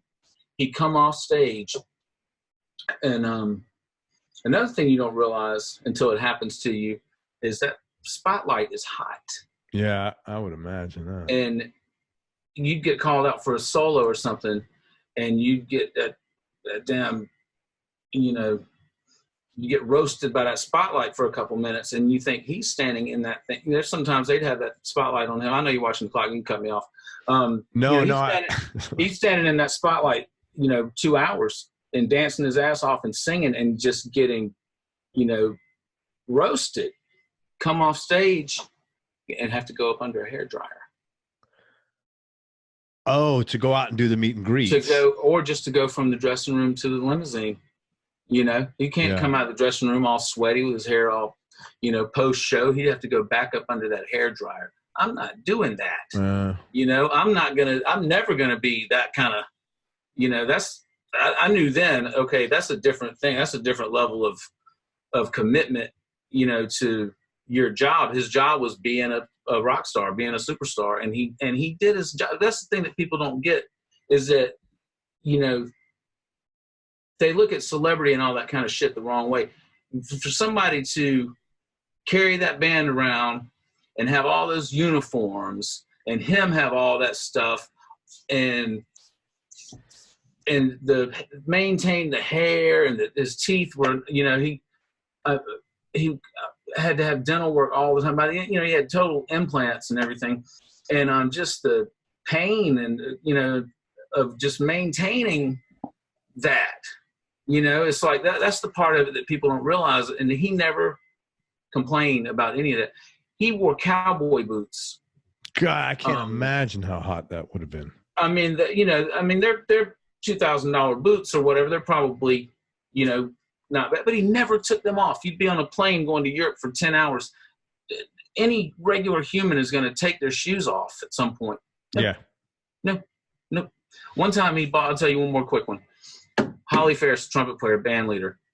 And he bought some boots in Italy, and they look real sharp. And he bought them for about $80. And he immediately knew that they were killing his feet. And him and Brown were the same size. He comes to rehearsal with these boots, and Mr. Brown goes, "Mr. Ferris, those are some bad boots." "I like them boots, sir." He said, "You like them?" He says, "Some nice boots. Where you getting the boots from?" "I got them, you know, went shopping the other day. Got them, man, some bad boots, Mr. Bad." So the next day he's talking about the boots again. He wears them again. You know, he's going to try to unload these boots on James Brown. He said, "Man, you got them boots on, Mr. Ferris?" He said, "Yes, sir." He said, "You like these boots, Mr. Brown?" He said, "Man, listen, I love them." "You want them?" He said, "Really?" He said, "I'll sell them to you." He said, "How much you pay for them?" He said, €80. "I'll give you 200. He gave him, you know, bought the boots. He said, "Here, take them." The next day, Brown comes. He's got them on. He goes, "Mr. Ferris, you just made the worst trade ever. I got your boots. Look at them. I got them now." And Holly said, "Yeah, but Mr. Brown, aren't they ungodly, uncomfortable?" And Brown went, "You can't see comfort." Interesting. So that's what he just wanted to look good. He don't give a shit if it's comfortable, you know? I mean, wow, he's a machine. He was a different guy. And so just to be around that, you get in an elevator and go, he was here. You know, he was just here. You know, it's like he had a presence. You know, he controlled every situation that he was in. You imagine just going down the road and all the lights just turn green, you know, for you. And the seas part for you. And when you were with him like that, you got that too. because you were with him, you know. And so it was never, I knew it was never going to be my life for real, but it was neat to be the man next to the man a few times. Yeah. Yeah. And just to see how somebody, he told me one time on a plane, this was kind of a revealing thing. He said, you know, he said, son, I don't have any challenges. It can get really frustrating sometimes because nobody's going to challenge me. And he was basically kind of saying all this ass kissing gets boring. Yeah. You know? But don't make the mistake of not. You know what I mean? It's still the way it's going to be. Yeah, but he would just get a little bored with it every now and then, you know? That's really interesting / weird that he would say that, because like it was his rules. He didn't want to be, you know, he wouldn't tolerate being, you know, that was a no. No, right. You know, yeah, right. It's really weird. But you know what he did? If somebody really stood up to him and they really,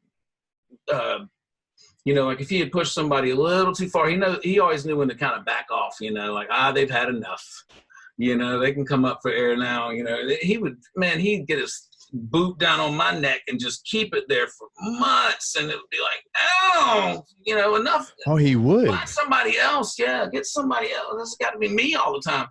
And then after I would finally do something that, you know, got back in his favor, and then I could do no wrong for 6 months. And so it was just like a whim. It was sort of, but sometimes, you know, you ever heard the expression revenge is a dish best served cold? Yeah. You know, you might have pissed him off in March, and he don't bring it up until July of the next year. Oh. You know, I mean, I might be a little hyperbolic, but you know what I'm saying? You did something. It just might have been a while ago, and you didn't even know you did it when you did it, you know, but and he wouldn't come and say, hey, you know, I don't know why you did this. He wasn't that guy. He would just make you miserable because of it. Yeah. You know, in different ways, different times. Sometimes you get a letter, and but from him or from management? From, you know, a typed up Smith Corona from the Enterprises, James Brown Enterprises. It would always say GFOS. You know, Godfather. So I got everything. That's so funny. I have we call it, when you got one that was something unpleasant, we call them nasty grams. And I have everything from that office. Yeah, I can see that. Yeah, I have everything. And hey, just one second. I was checking here. Sorry, I don't even think I was looking at the time. My software is recording here, and we had it was, I don't know if you heard the thunder, really bad. So I was just checking to make sure that nothing happened, because one time that happened, so I'm paranoid about that, because I would hate to have someone talking. Yeah. So cool. My software's. I apologize if I was looking at the software. I know, but I know you got. I know you got something else to do too. So I mean, it's a lot. It's a lot of stuff. I mean, it's hard to. I looked at all those questions and I was like, we're not going to get to all that. No, but I do want to ask you some more. Oh yeah, I'll shut up for a minute. No. I can go on and on about these things, you know. And it's interesting. There's nothing. It's only bad when it's boring. There's nothing. It's very interesting here in this. I mean, this is not a normal. I shouldn't say normal. Let me change that word. This is not a common occurrence that you get to work with a guy that's this kind of a mega personality and has this kind of, you know, part the seas presence, you know, and had this level of celebrity and. Infamous and famous at the same time, you know. Yeah.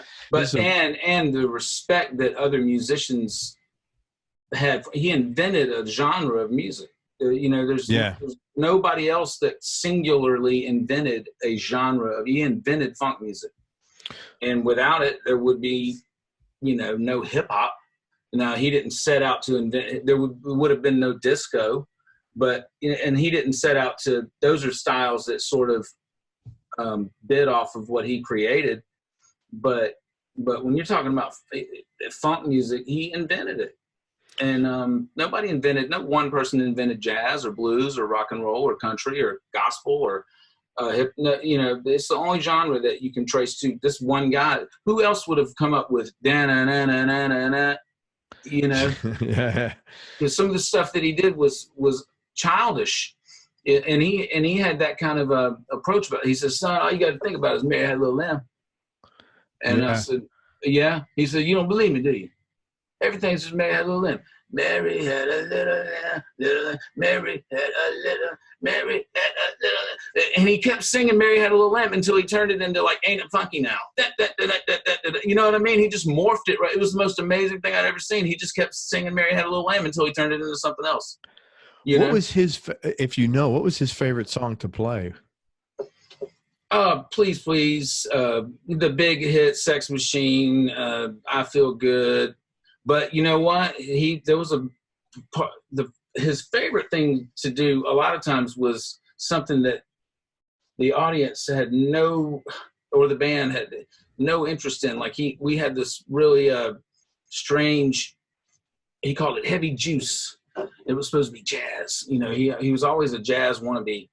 And it was really a knockoff of Blues Walk by Clifford Brown. But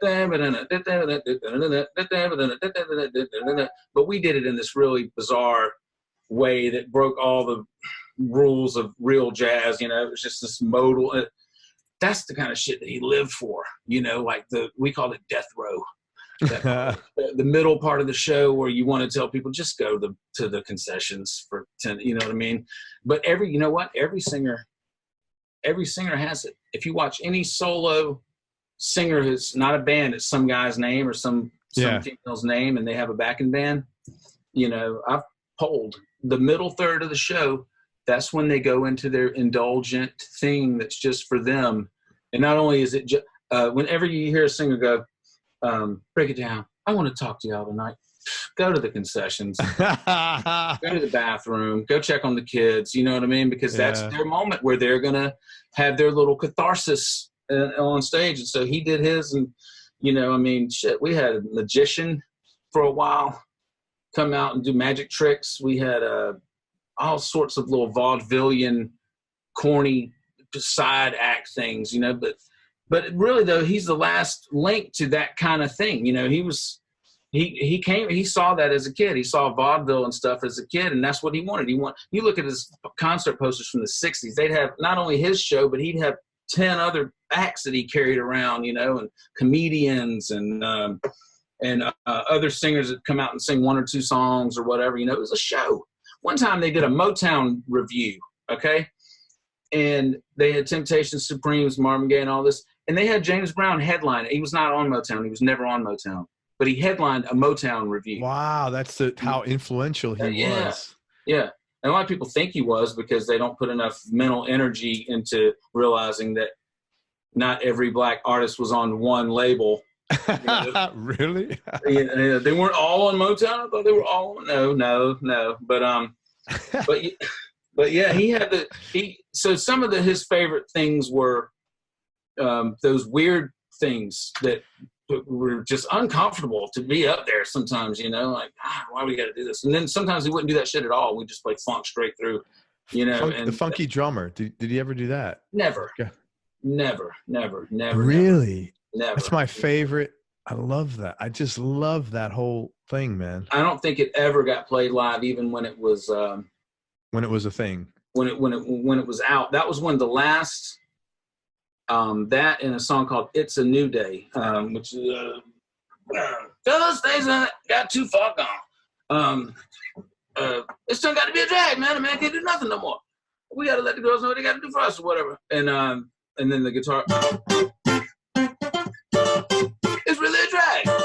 Anyway, those two songs are like the last two things that band cut, the 60s band, and then they all quit. And that's when Bootsy and his brother and those guys from Cincinnati got hired, who were only really there for a year, but they did a bunch of big hit records in that year. So some of that shit never got played. It's a New Day got played live but not Funky Drummer. Nope. That's never. Interesting. I love that's. I put that on all the time, man. It's great. And it's great. That's him on the organ. You know, that's one of his best organ things.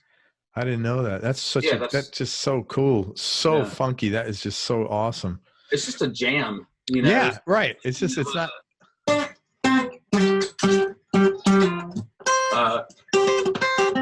Yeah.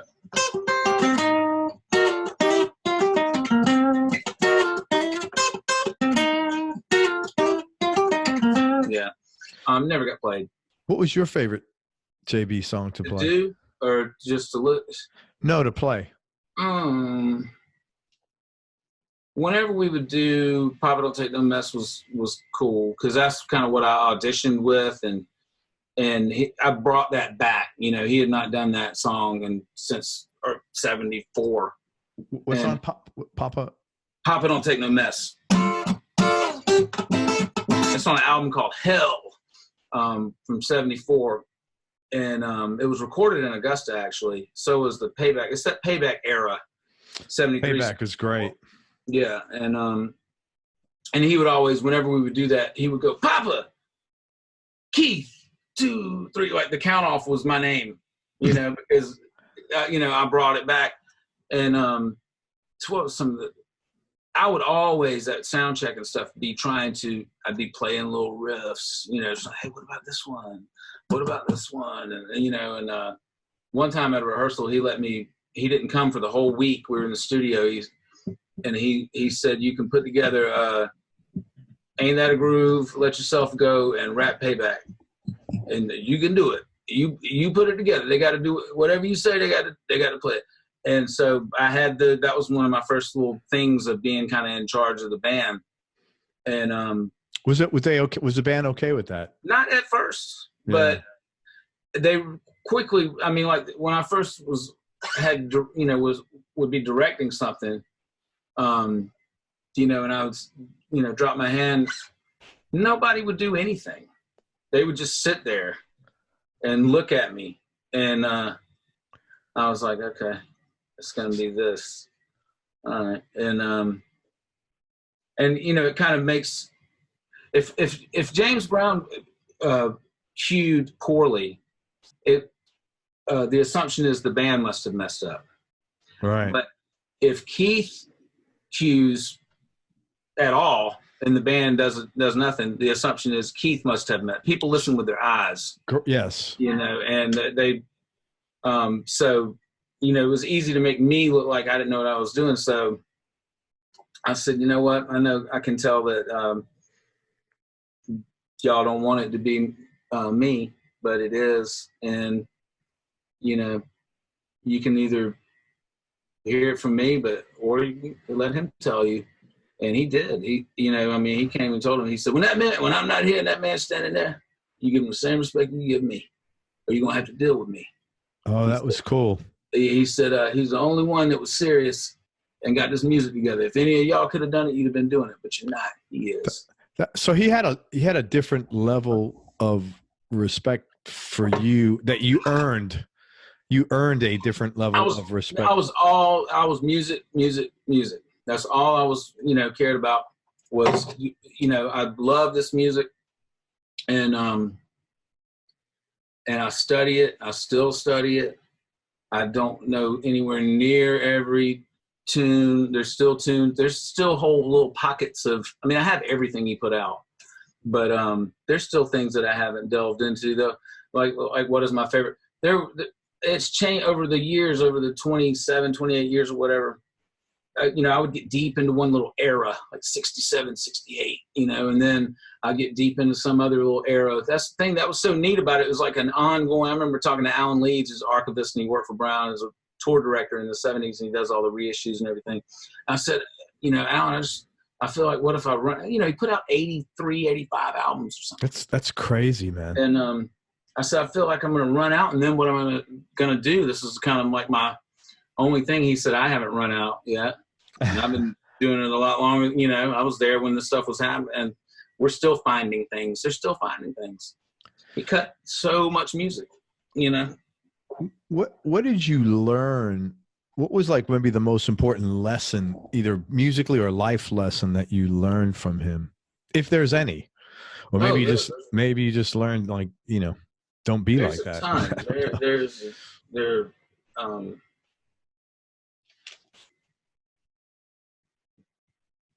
You know, keep your mouth shut.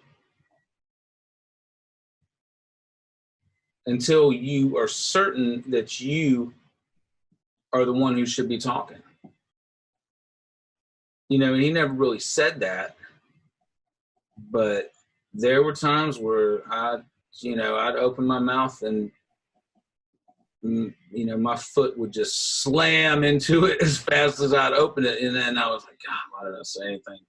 Or I would be just dead, just so certain about something that I was so wrong about, you know? And so hopefully you learn to listen and pay attention. But after a certain point, you know, you can't be afraid to recognize that, you know, you might be the person who should be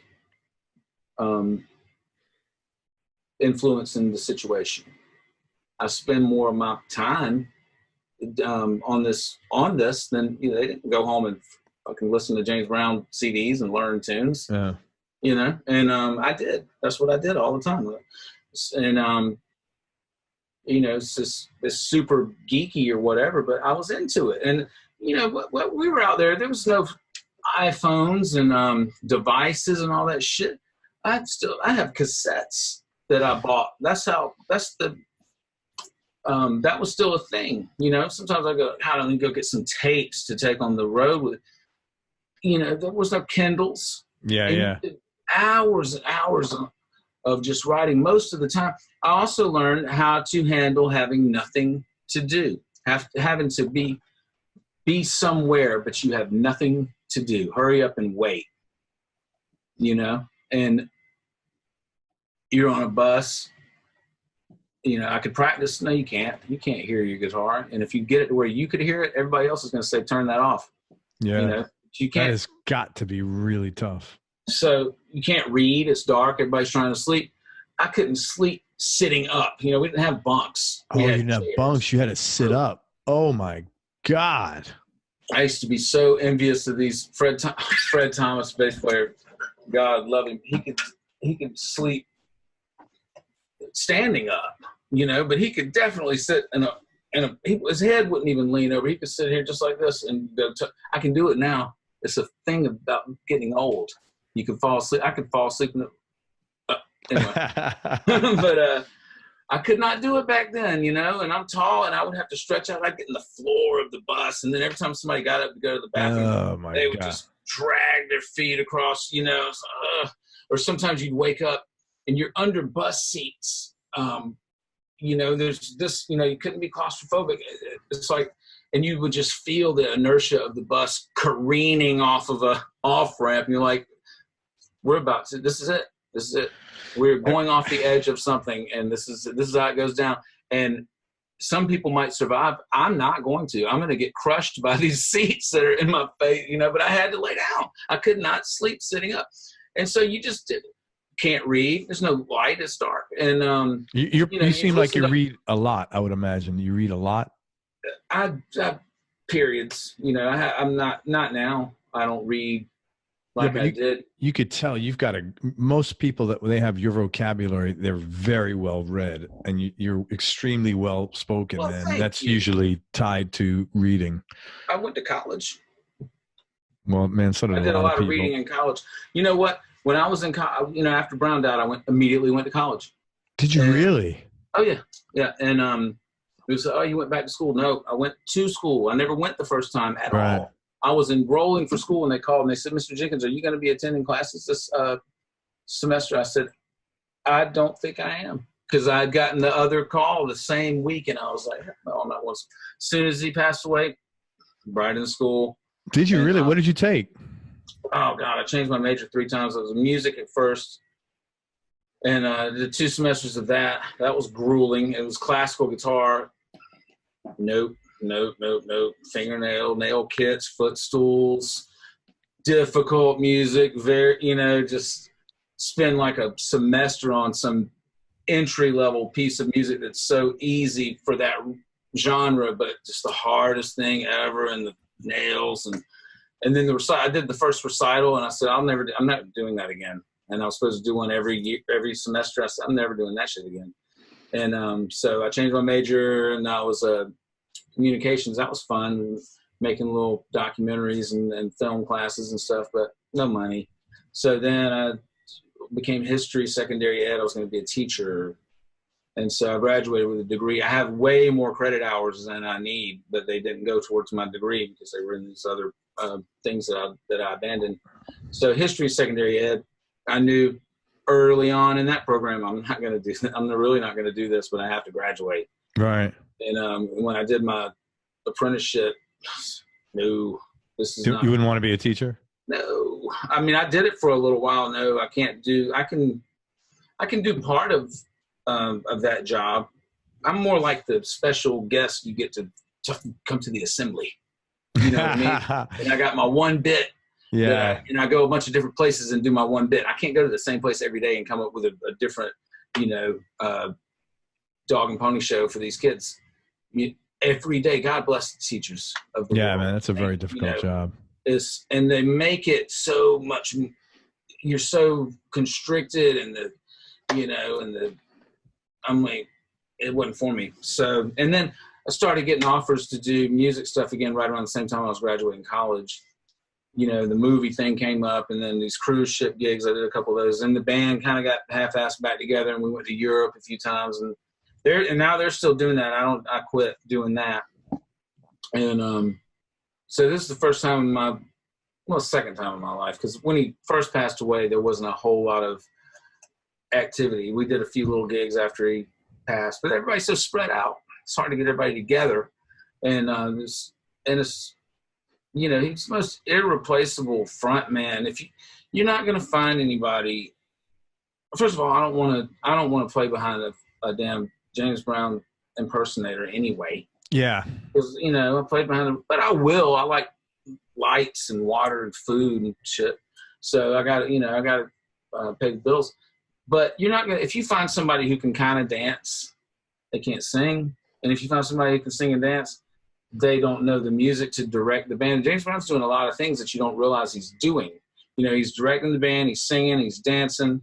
And those songs are not just, good God. There's lyrics. There's arrangements to those songs. He might get into a screaming thing or whatever and do a bunch of ad-libbing and stuff, but the songs were songs. And some people treat his songs like the lyrics aren't important, like they don't have a structure and all this. You're not going to find anybody. They got Elvis impersonators for forever because it's easy to do that. Yeah. It's not difficult to sing like that. They don't have the magnetism and the star thing that Elvis had, but to do the Elvis bit is not that hard. People can't do what James Brown did. How did he write song? Did he know how to write music? Like, how did he put songs together? Well, he didn't do a lot of that in my era, but it was he'd go to the keyboard and bang out a part, or he would sing parts to you. So he'd come over and you hear he'd have a bass line going or something, and he'd come over to you and he'd sing a little part for you to play. And and it was always funny. You could always get what he was showing someone else, but never what he was showing you. And like he'd be showing one of the other guys something, and I'd be over there kind of playing it. Lay out of that, son. Stay. But sometimes he would actually realize, just let him do it. Let somebody else do it, because he'd be trying to give a part to somebody who was not getting it. Because whoever he was giving the part to inevitably couldn't get it. He was a destroyer of musicians. You would forget how to tie your shoes when he just came around. And he wasn't that great a musician, he'd get on the drums and play his little beat and everything, but he just intimidated musicians so bad because his confidence was so supreme, and he would do amazing things. He would come up with parts sometimes. I'm like, thank you, Godfather of Soul. That's all, thank you. Then he would come up with other things that we go, you're not really going to play that, are you? Like, oh man. And so this was the method that I came up with. He would come up to you at rehearsal. He'd go, what you playing on? What you playing on? Get up off that thing. And, and so you play, you go, You say, that's nothing. Lay out. This was a little thing. And one time I told him, I said, Mr. Brown, I'm playing it like the record. They cut it wrong. So wow. what I learned was whenever he would come up and say, what you playing on Sex Machine? I would say, I'm playing that part you gave me, Mr. Brown. Remember that part that you gave me? It goes like this. And you go, that's fair. I can go with that. But you had to, you had to, Games Brown, we call him. Yeah. You had to know how to, you don't just start playing whatever you just start playing is wrong. Whatever. One time he came in and decided that Cold Sweat's in D, like he didn't change the keys of these. I can tell you the 2 or 3 out of hundreds of songs that ever had a key change. It's in D. It's always been in D. It's the one with the, the bass line. It's in D. It's in D. What key y'all play Cold Sweat in? D. Cold Sweat is in G. How long y'all been playing it in D? 40 years. That's how long you've been playing it wrong. Wow. And that's something. Sometimes this old man have to come just to check up on y'all. Y'all just let things slip away. Put it together. And we'd spend a whole rehearsal trying to reharmonize a song a fourth away. And so he was just wacky at times. So sometimes he would just do things like that. But he had musical abilities that were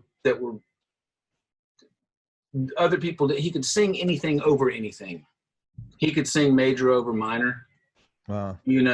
He could anything over dominant. That's a lot of his songs have a real dominant tonality, like that kind of, like. So you have what sounds like a minor and major third, but it's really a sharp 9 or whatever. But he could really, he knew how to do what he did. I've got a recording that's incredible. Bobby Bird, which James Brown fans know who Bobby Bird is. He was at rehearsal one day. And they go way back, and he was at the keyboard, and he was banging around on something, and Brown came up, and they kind of halfway sang a little old torchy song or whatever.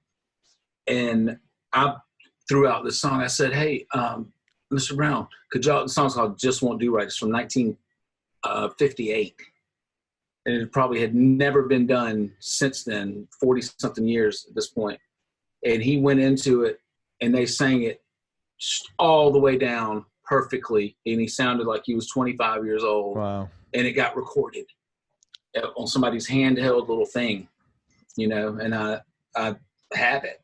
But it never would have happened. Nobody else would have known nobody knew what that song was except 3 people, me, Brown, and Bobby Bird. That was it. And then right after they got done with that, they went back to fumbling around, not knowing what. I could have named 10 more songs they could have just done that with, but I was happy, with that little coup. But, was this a blessing and a curse in a sense, like that your first real gig was this big? Just a blessing. Good. I have nothing bad to say about it. Even the worst times are great stories. Like the times where it was just the worst. It's sort of like your kids. You don't want to sit and talk about how good your kids are. You want to, you want to commiserate with somebody about, let me tell you what this asshole did. That's just how human nature kind of goes. You want some guy, my kid made on roll. Fuck out of here. But even though you want good kids and you want, so we talk about these things that are funny. This is what shapes your experience. You don't have to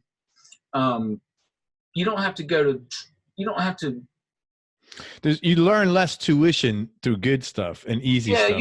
Tuition is on the hard shit. Yeah, you don't learn anything from winning.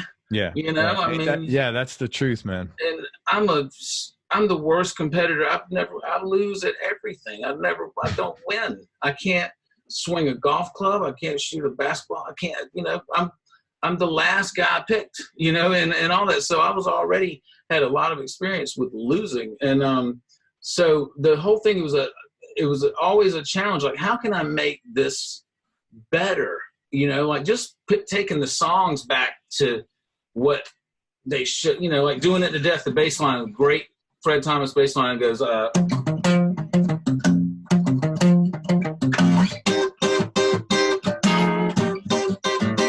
the time I came to the band, this is what it sounded like. Oh my God. That's a different song. Different, unrecognizable, you know, and I would one by one, hey, why don't you play that, how do you play a shuffle, Dixon? Oh, Mister, I play a shuffle like this. Well, why do you do that other dunga dunga dunga? That's what he wanted me to do.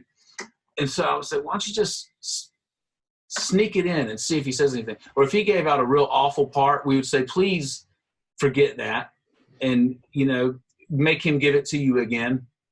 You know, and sometimes it was just for that day. It was just whatever the mood he was in, and he gave you some strange part that hurt music, and but you didn't have to do it forever. But sometimes he wanted that shit. What happened to that part I gave you? And I would go, Mr. Brown, I couldn't remember. That part was so hip. It just was, you know. And sometimes he wanted it. The one that he wanted that was heart crushing was the Meow Mix bass line on Sex Machine. The bass line of Sex Machine is Bootsy Collins' famous, funkiest bass line. I apologize for how this is not going to be as good, but it's basically something like, and you got the guitar going on. So people think the bass is going, but really it's the guitar's going, and the bass is going, dun, dun, dun, dun, dun, dun, dun. This is what he wanted. Meow, meow, meow, meow, meow, meow. And he would turn, if we'd say, Fred, please, no Meow Mix. He would turn around, he'd be like, get up, get up. He'd turn around, da, da, da, da, da, da, da. Oh, he'd force it. He wanted it. And then instead of, he'd go, he would sing that note that's not in the, you know, and, you know, with, oh my God, it was criminal what he did to that song. He couldn't leave it alone. You know, it was the finale. He just couldn't leave it alone. Did you get to play with Bootsy? Yeah, a couple times. Mm-hmm. What was that like? It was cool. Bootsy was cool. It was real cool. It was I got a video. I've got a little video of us. Is at a birthday bash, and it was at the rehearsal, and me and Bootsy were jamming, and Dixon, the drummer, was there, and I started playing Bootsy started playing Lick and Stick. That's the bass line that he claims to have played on, but it's credited to Tim Drummond. So I don't know who really played it, but what bass line is no.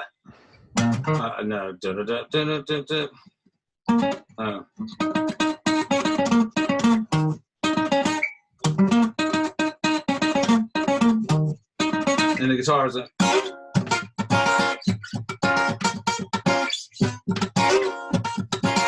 and me and Bootsy started playing that, and Brown started singing it, and I have some surreptitiously recorded video, but he wasn't on the mic, but you can hear him a little bit. But it's like there's a video of a little jam of me and Bootsy and Brown doing Lick and Stick. Is that something you have, or is it on YouTube? I have it. It's not on YouTube. I have things that are not anywhere else. Man, let me ask you this, because I'm going to wrap up. I want to ask you like 2 or 3 more questions. What was your primary guitar you played during that gig? Oh, shit. Was it that PRS? Well, not that one. Got stolen before the first year, and then I got this one. I bought it. I got a little endorsement deal. This guy, the music store in town, said you could probably get a deal, you know. And so Bonnie Lloyd was the artist rep back then, sweet Bonnie Lloyd, and she went on to she left and went somewhere, but she was so nice to me, and so I got this at cost. This, and That's it looks nice it looks good. But then you take a closer look, and the back of it is all just beat all to hell. It's been dropped so many times. There's a big chunk missing out of the headstock. I don't know if all that comes up. And it's kind of unplayable now. It's untunable. It needs to go back to them and have a, it's 20-something, it's 25 years old. So it just needs a So you've always been a PRS guy. Well, then they built me one. The next one was like custom? Yeah. So this was the one they built me. It wasn't originally this color, but the paint chipped off, and so they repainted it this, they call it Cabernet or whatever. So this was the first maple neck through that they ever did. Oh, that's cool, man. Yeah, and it's got the birds and all that stuff on it. And there's like 3 pickups there? I couldn't see. Yeah. What's in the middle there? The middle's got a vintage rails, like a Seymour Duncan. Yeah. And they started making a guitar called the Swamp Ash that had that. And so I said, I want that pickup in the middle. And it's got a little toggle push pull and a little 3-way. And so for the Brown gig, I mainly used the tapped middle pickup. Right. Almost always. I mean, and this guitar wouldn't play right for a lot of years, but I finally got set up and the electronics and all working right. And so this is kind of my main guitar now, and it's just it gets real stratty, but it doesn't get swallowed up in the mix like a Strat will, the push pull, you can, when you push it in for the full humbucker, it's like a 2 or 3 dB boost kind of thing. Okay. So if you ever need it. And then you got the humbucker and the bridge. So I gotta have a humbucker in the bridge. Like even my Strats, have a humbucker in the bridge. I just don't have any use for a single coil in the bridge, and the way they orient it is backwards to me too. I'm more like the J.K. Lee. He has his reversed because it makes more sense to have the pole, the lower strings closer to the bridge, and the pole pieces for the higher strings. Like on a Strat, the pickup is like this. Right. So this is already bassier. Yes. Why make this is unlisten? This is hurts your ears.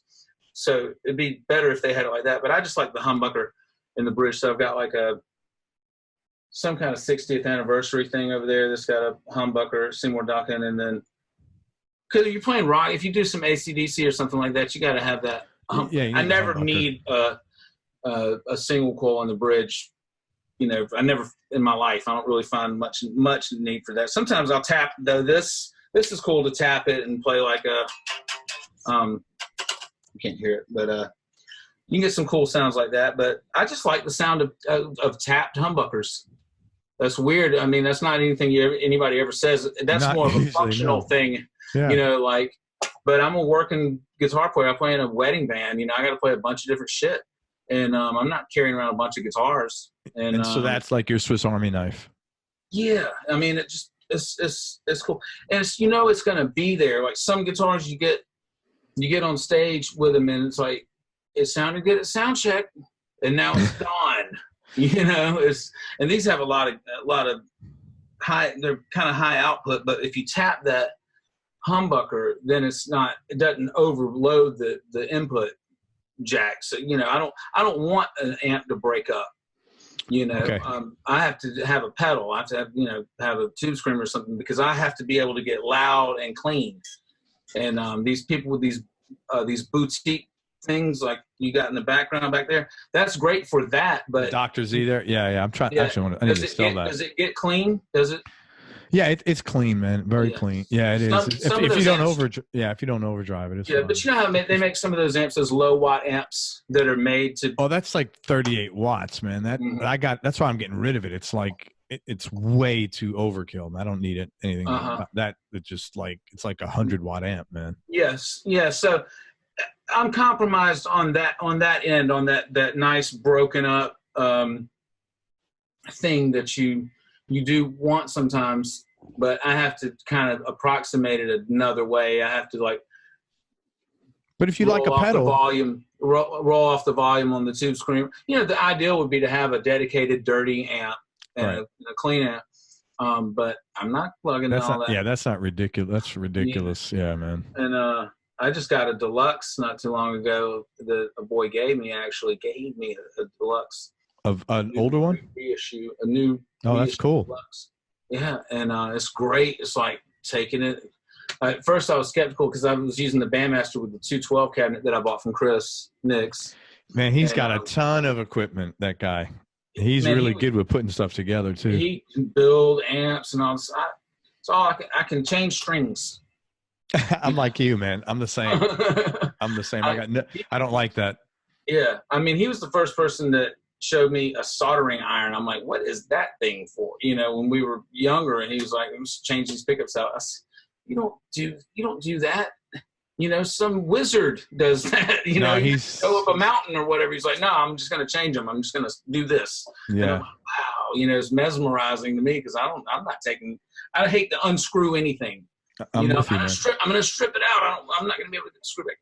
And the worst is when this damn fucking spring, when your pickup falls. Oh yeah, man, that is a pain in the ass.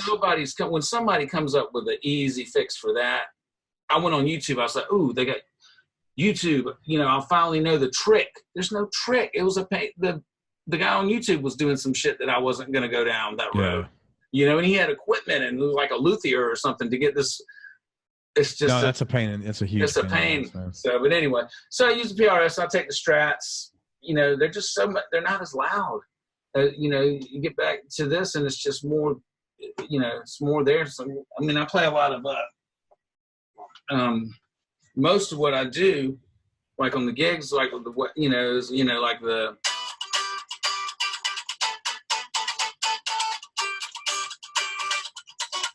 know, that kind of shit. It's got to be clean. Yeah, and, totally, 100%. Or all that funky stuff has to be clean, man. You can't have a breakup on that. Yeah, it just doesn't work.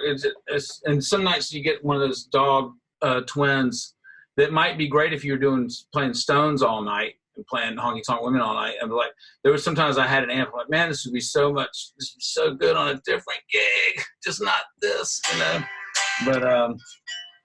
But you know, the Sheryl Crow kind of, you know, that little bit of dirt. I like that. I'm sure some tone geeks would hear me and go, oh, they could probably, it smells like a tube screamer, you know.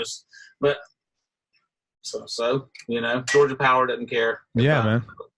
You know what I mean? If I have a Keeley mod in my whatever, they don't care. They just want their money. Keith, I want to ask you two more questions. We didn't get to talk about you a lot, and I apologize for that, actually. I feel like that's all we've talked about. No, man, we talked about your experience with James a lot. I would have liked to talk to you, man, but I want to ask you two questions about you. Both of them difficult questions, man. So, definition of happiness. Fred Wesley playing this horn. No, that's on a record, JB's record. I thought that was great. He said, we speak of love and happiness. To me, happiness is Fred Wesley playing his horn and his line comes. Anyway, I don't know. It's different for everybody. I think it's not necessarily about, you know, for somebody it could be tacos, and for somebody else it could be, you know, asparagus. So whatever your thing is, whatever your flavor is, or your thing that you're after, if you get it, you have to then take the next step of deciding to be happy about it. And I was happy. Shit. By the time before I was 21 years old, and I mean from 20 to 21, because I had not done very much up until then. I had outlived any dreams I had, you know, and then would continue. I couldn't come up with things to fantasize about because the shit was happening too fast. Yeah. And I would still find myself complaining and threatening to quit. I remember one time being on the bus and I said, I just don't know if I can do it anymore. You know, I'm just so tired. And Rock said, Doogie, what are you quitting? We only work, you know, like, why don't you just take your ass back to Applebee's? You know, we're going to Barcelona, but you go back to Applebee's and tell people you used to play with James Brown, you know. And I go, well, you know, and then some days it would be so bad, so many days in a row, just travel, venue, airport, bus, venue, catering, Yeah, that's tough. And you'd be like, man, fuck this.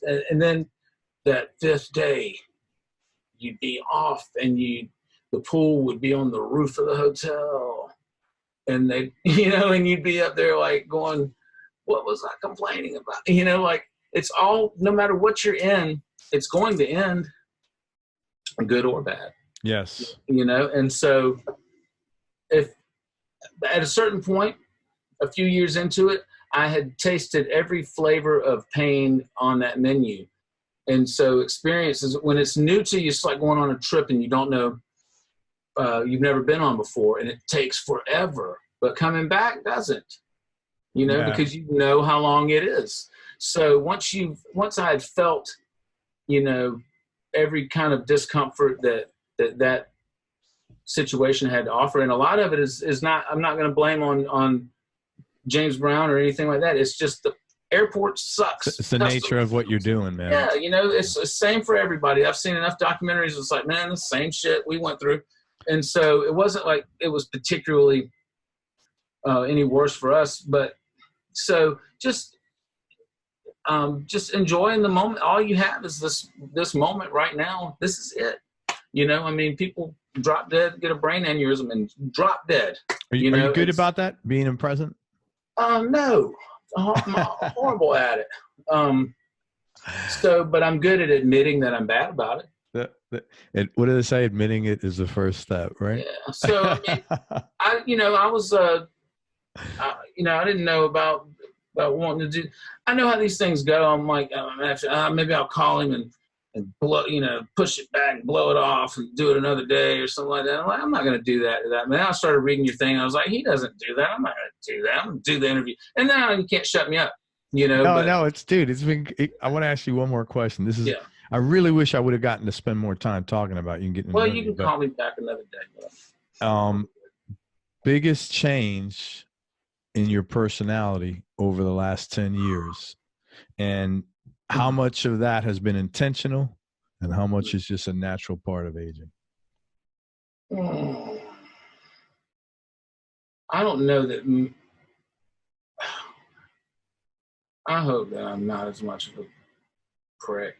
I've tried to be a nice guy, and I've tried to, if I'm not smiling, I'm scowling. Like on stage, people go, you should smile. I'm looking around, nobody else is fucking smiling. I'm thinking, this is not easy for me. Like, I'm trying to play well, but sometimes my concentration face is Brown. I used to get smiling charges. Smile. I want to see nothing but Colgate, and so, and I look around, I'm like, they're not smiling, but me not smiling for some reason, I look like I'm mad or something like that. So I've tried to not. I'm like, there's a name for that now. On the inside kind of clown, and so I'm trying to convey what I feel. Like, if I'm thinking about something, it's all over my face, but it's not necessarily bad. It's just, I'm not you're looking at me. You have the misfortune of having to look at this face. I don't have to. And so I'm just trying to be better, just be nicer and I don't know, just be it. Everything gets on my nerves. My kids are like, Daddy, everything gets on your nerves. And I'm unidentified repetitive noises of, an unknown origin will, like, what is that? What is that? What is that? And as soon as we know what it is, like, it's the ice maker. I'm cool. It still gets on my. Last night I was playing this quiet gig, no drums, guitar, bass, and singer. And I could hear this phone, and it sounded like the fucking ice cream man was coming down the street. And I'm looking around. And the other thing is, things that don't appear to be bothering anyone else, that really just gets under my skin. I'm like, why is everybody not infuriated?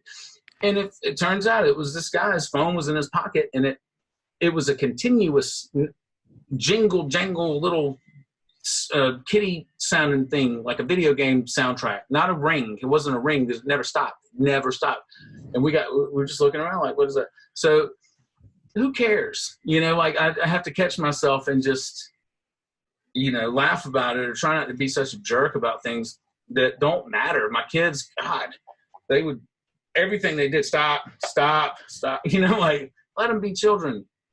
No, they can be children when they're adults. But so I hopefully I'm not as much of a when you're in your 20s. This is one thing I've really learned. Whether you admit it to yourself or not, you really think that you're going to get another chance. I did. You really don't think you're going to die.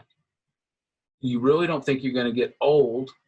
And you really think that you get another go at this shit. And when it was about when I got 41, 42, I started going, oh, you know what I mean? Like, this is it. This is it.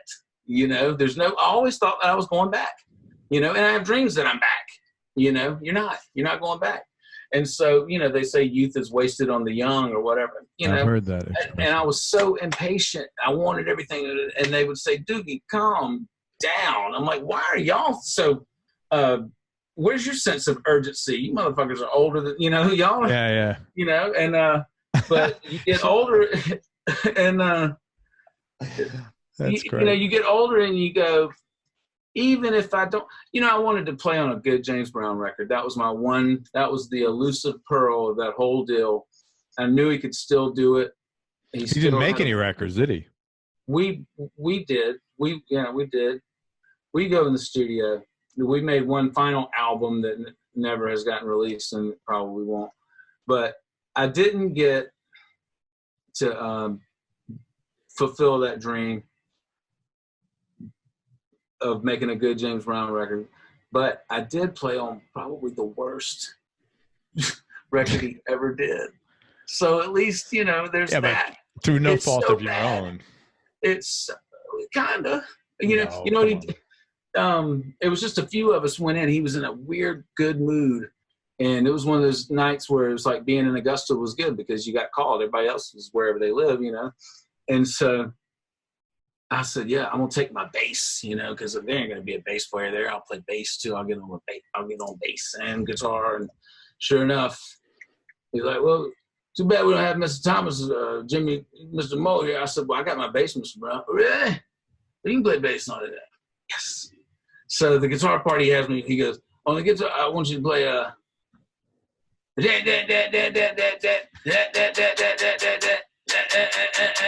said, is that it? Is that it? He said, you go, okay. So I get on the guitar. Great. And then I pick up the bass. I'm like, what am I going to do on the bass? He thought about it for a second. He said, doom, doom, doom, doom, doom, doom, doom. Same thing. Same thing. And I'm like, I know there's something brilliant in here somewhere. I'm just, and it was so confining. It was not one of those things you could bend into something cool. It was, and then we get to the bridge. And I said, what about on the bridge? No bass. So the bass just goes away. It was so bad that wow. He used to, for years after that, he'd go, we got to go recut I Want to Be Loved. That's what the song was called, I Want to Be Loved. He said, I wasn't right on that one. That was my fault. I messed up. I'm like, well, thank you for admitting you messed up a record on the one I played on. You know what I mean? Like, yeah. I've never heard him criticize his own, music ever. It was always how brilliant he was. And then, I was on some other stuff, but this was kind of like just me and him and a drummer and whatever. And so there's that, I'm on this really comically bad, and I'll see it on YouTube and there'll be comments and people go, James Brown was still the best. This is funky as shit. And I'm like, this is terrible, but thank you, but I'm happy, man. I got everything I want. I got everything I wanted times 50, and I'm dead broke, and my kids are amazing and they love me, and and my gigs are fun, and I give lessons if anybody wants one. I do know how to play a little bit. Dude, let me tell people where to email you if they want lessons, because hey, PM me on Facebook, James Keith Jenkins. That's better than the email. Awesome. Yeah. PM. Private message him. It's James Keith Jenkins. Right. James is really my first name. Yeah, James Keith Jenkins. Okay, Yeah. On Facebook, if you want to hook up with Keith for lessons, and if you want to play with the master of funk, he's it, man. He is it. Not really. Come on, man. You are. I'm just, I'm just copying what, I'm just trying to do. I was born too late to be of that authentic era, and so. Hey, I'm gonna tell you what Chris told me. What's that? He said, Craig, when someone gives you a compliment, he said, just say thank you. Just say thank you. That's right. No, I do appreciate it. Because he said when you're taking away their pleasure. And I said, Chris, told me that when I was. I said, this is about 3-4 months ago. And I said, Chris, thank you very much, man. And I've done it, and I really have. And I'm happy he told me. I was really glad he told me. He told me that when I was like 14. And then it stuck with me. He said, just shut up. Say thank you. Yeah, that's how he told me. Just shut up. If you, and I'm like, Chris, it was so bad. He was like, yeah, but they don't know that. And if they do, they don't want you to know they know it. And they're telling you were good, and just take it. It's all right. And I tell other people that I've passed that piece of advice along to other people as well. Yeah. But so there you go, man. Master of funk business. But anyway, thank you. But man, that's it. Just thank you, man. Thank you, Keith, man. Listen, I really appreciate your time. Thank you for sharing all your stories, and I really appreciate everything, man. And I would look forward to talking to you again sometime. Absolutely, anytime. Thank you. And let me know if you're down here, because I'd love to see the master of funk get funky. Where you're in Florida? What part Tampa. of you? I go there. Yeah, man. So if you go down there, let me know. I was in Florida recently. Let me wrap this up, and then we'll chat for a minute. Hang on a second. All right. Thank you, man. I really appreciate it. Thank you. I enjoyed it a whole lot. I really appreciate it. Everybody, thank you so much for listening. If you enjoyed this, please share it on your social media channels. We certainly appreciate your support. Thanks very much to Keith Jenkins. Please check out his is there any videos of you at James online? There's a ton of YouTube. Anything from the mid-90s to the end. Great. Okay. And also, if you're looking to get lessons, hit him up. Go to his Facebook. It's James Keith Jenkins, and smiling, good-looking white dude. You'll see him, and hit him up for lessons. Make sure you go to everyonelovesguitar.com. Sign up to get on our newsletter list so you and I can connect. And most important, remember that happiness is a choice. So choose wisely. Be nice. Go play your guitar and have fun. Until next time, peace and love, everybody. I'm out.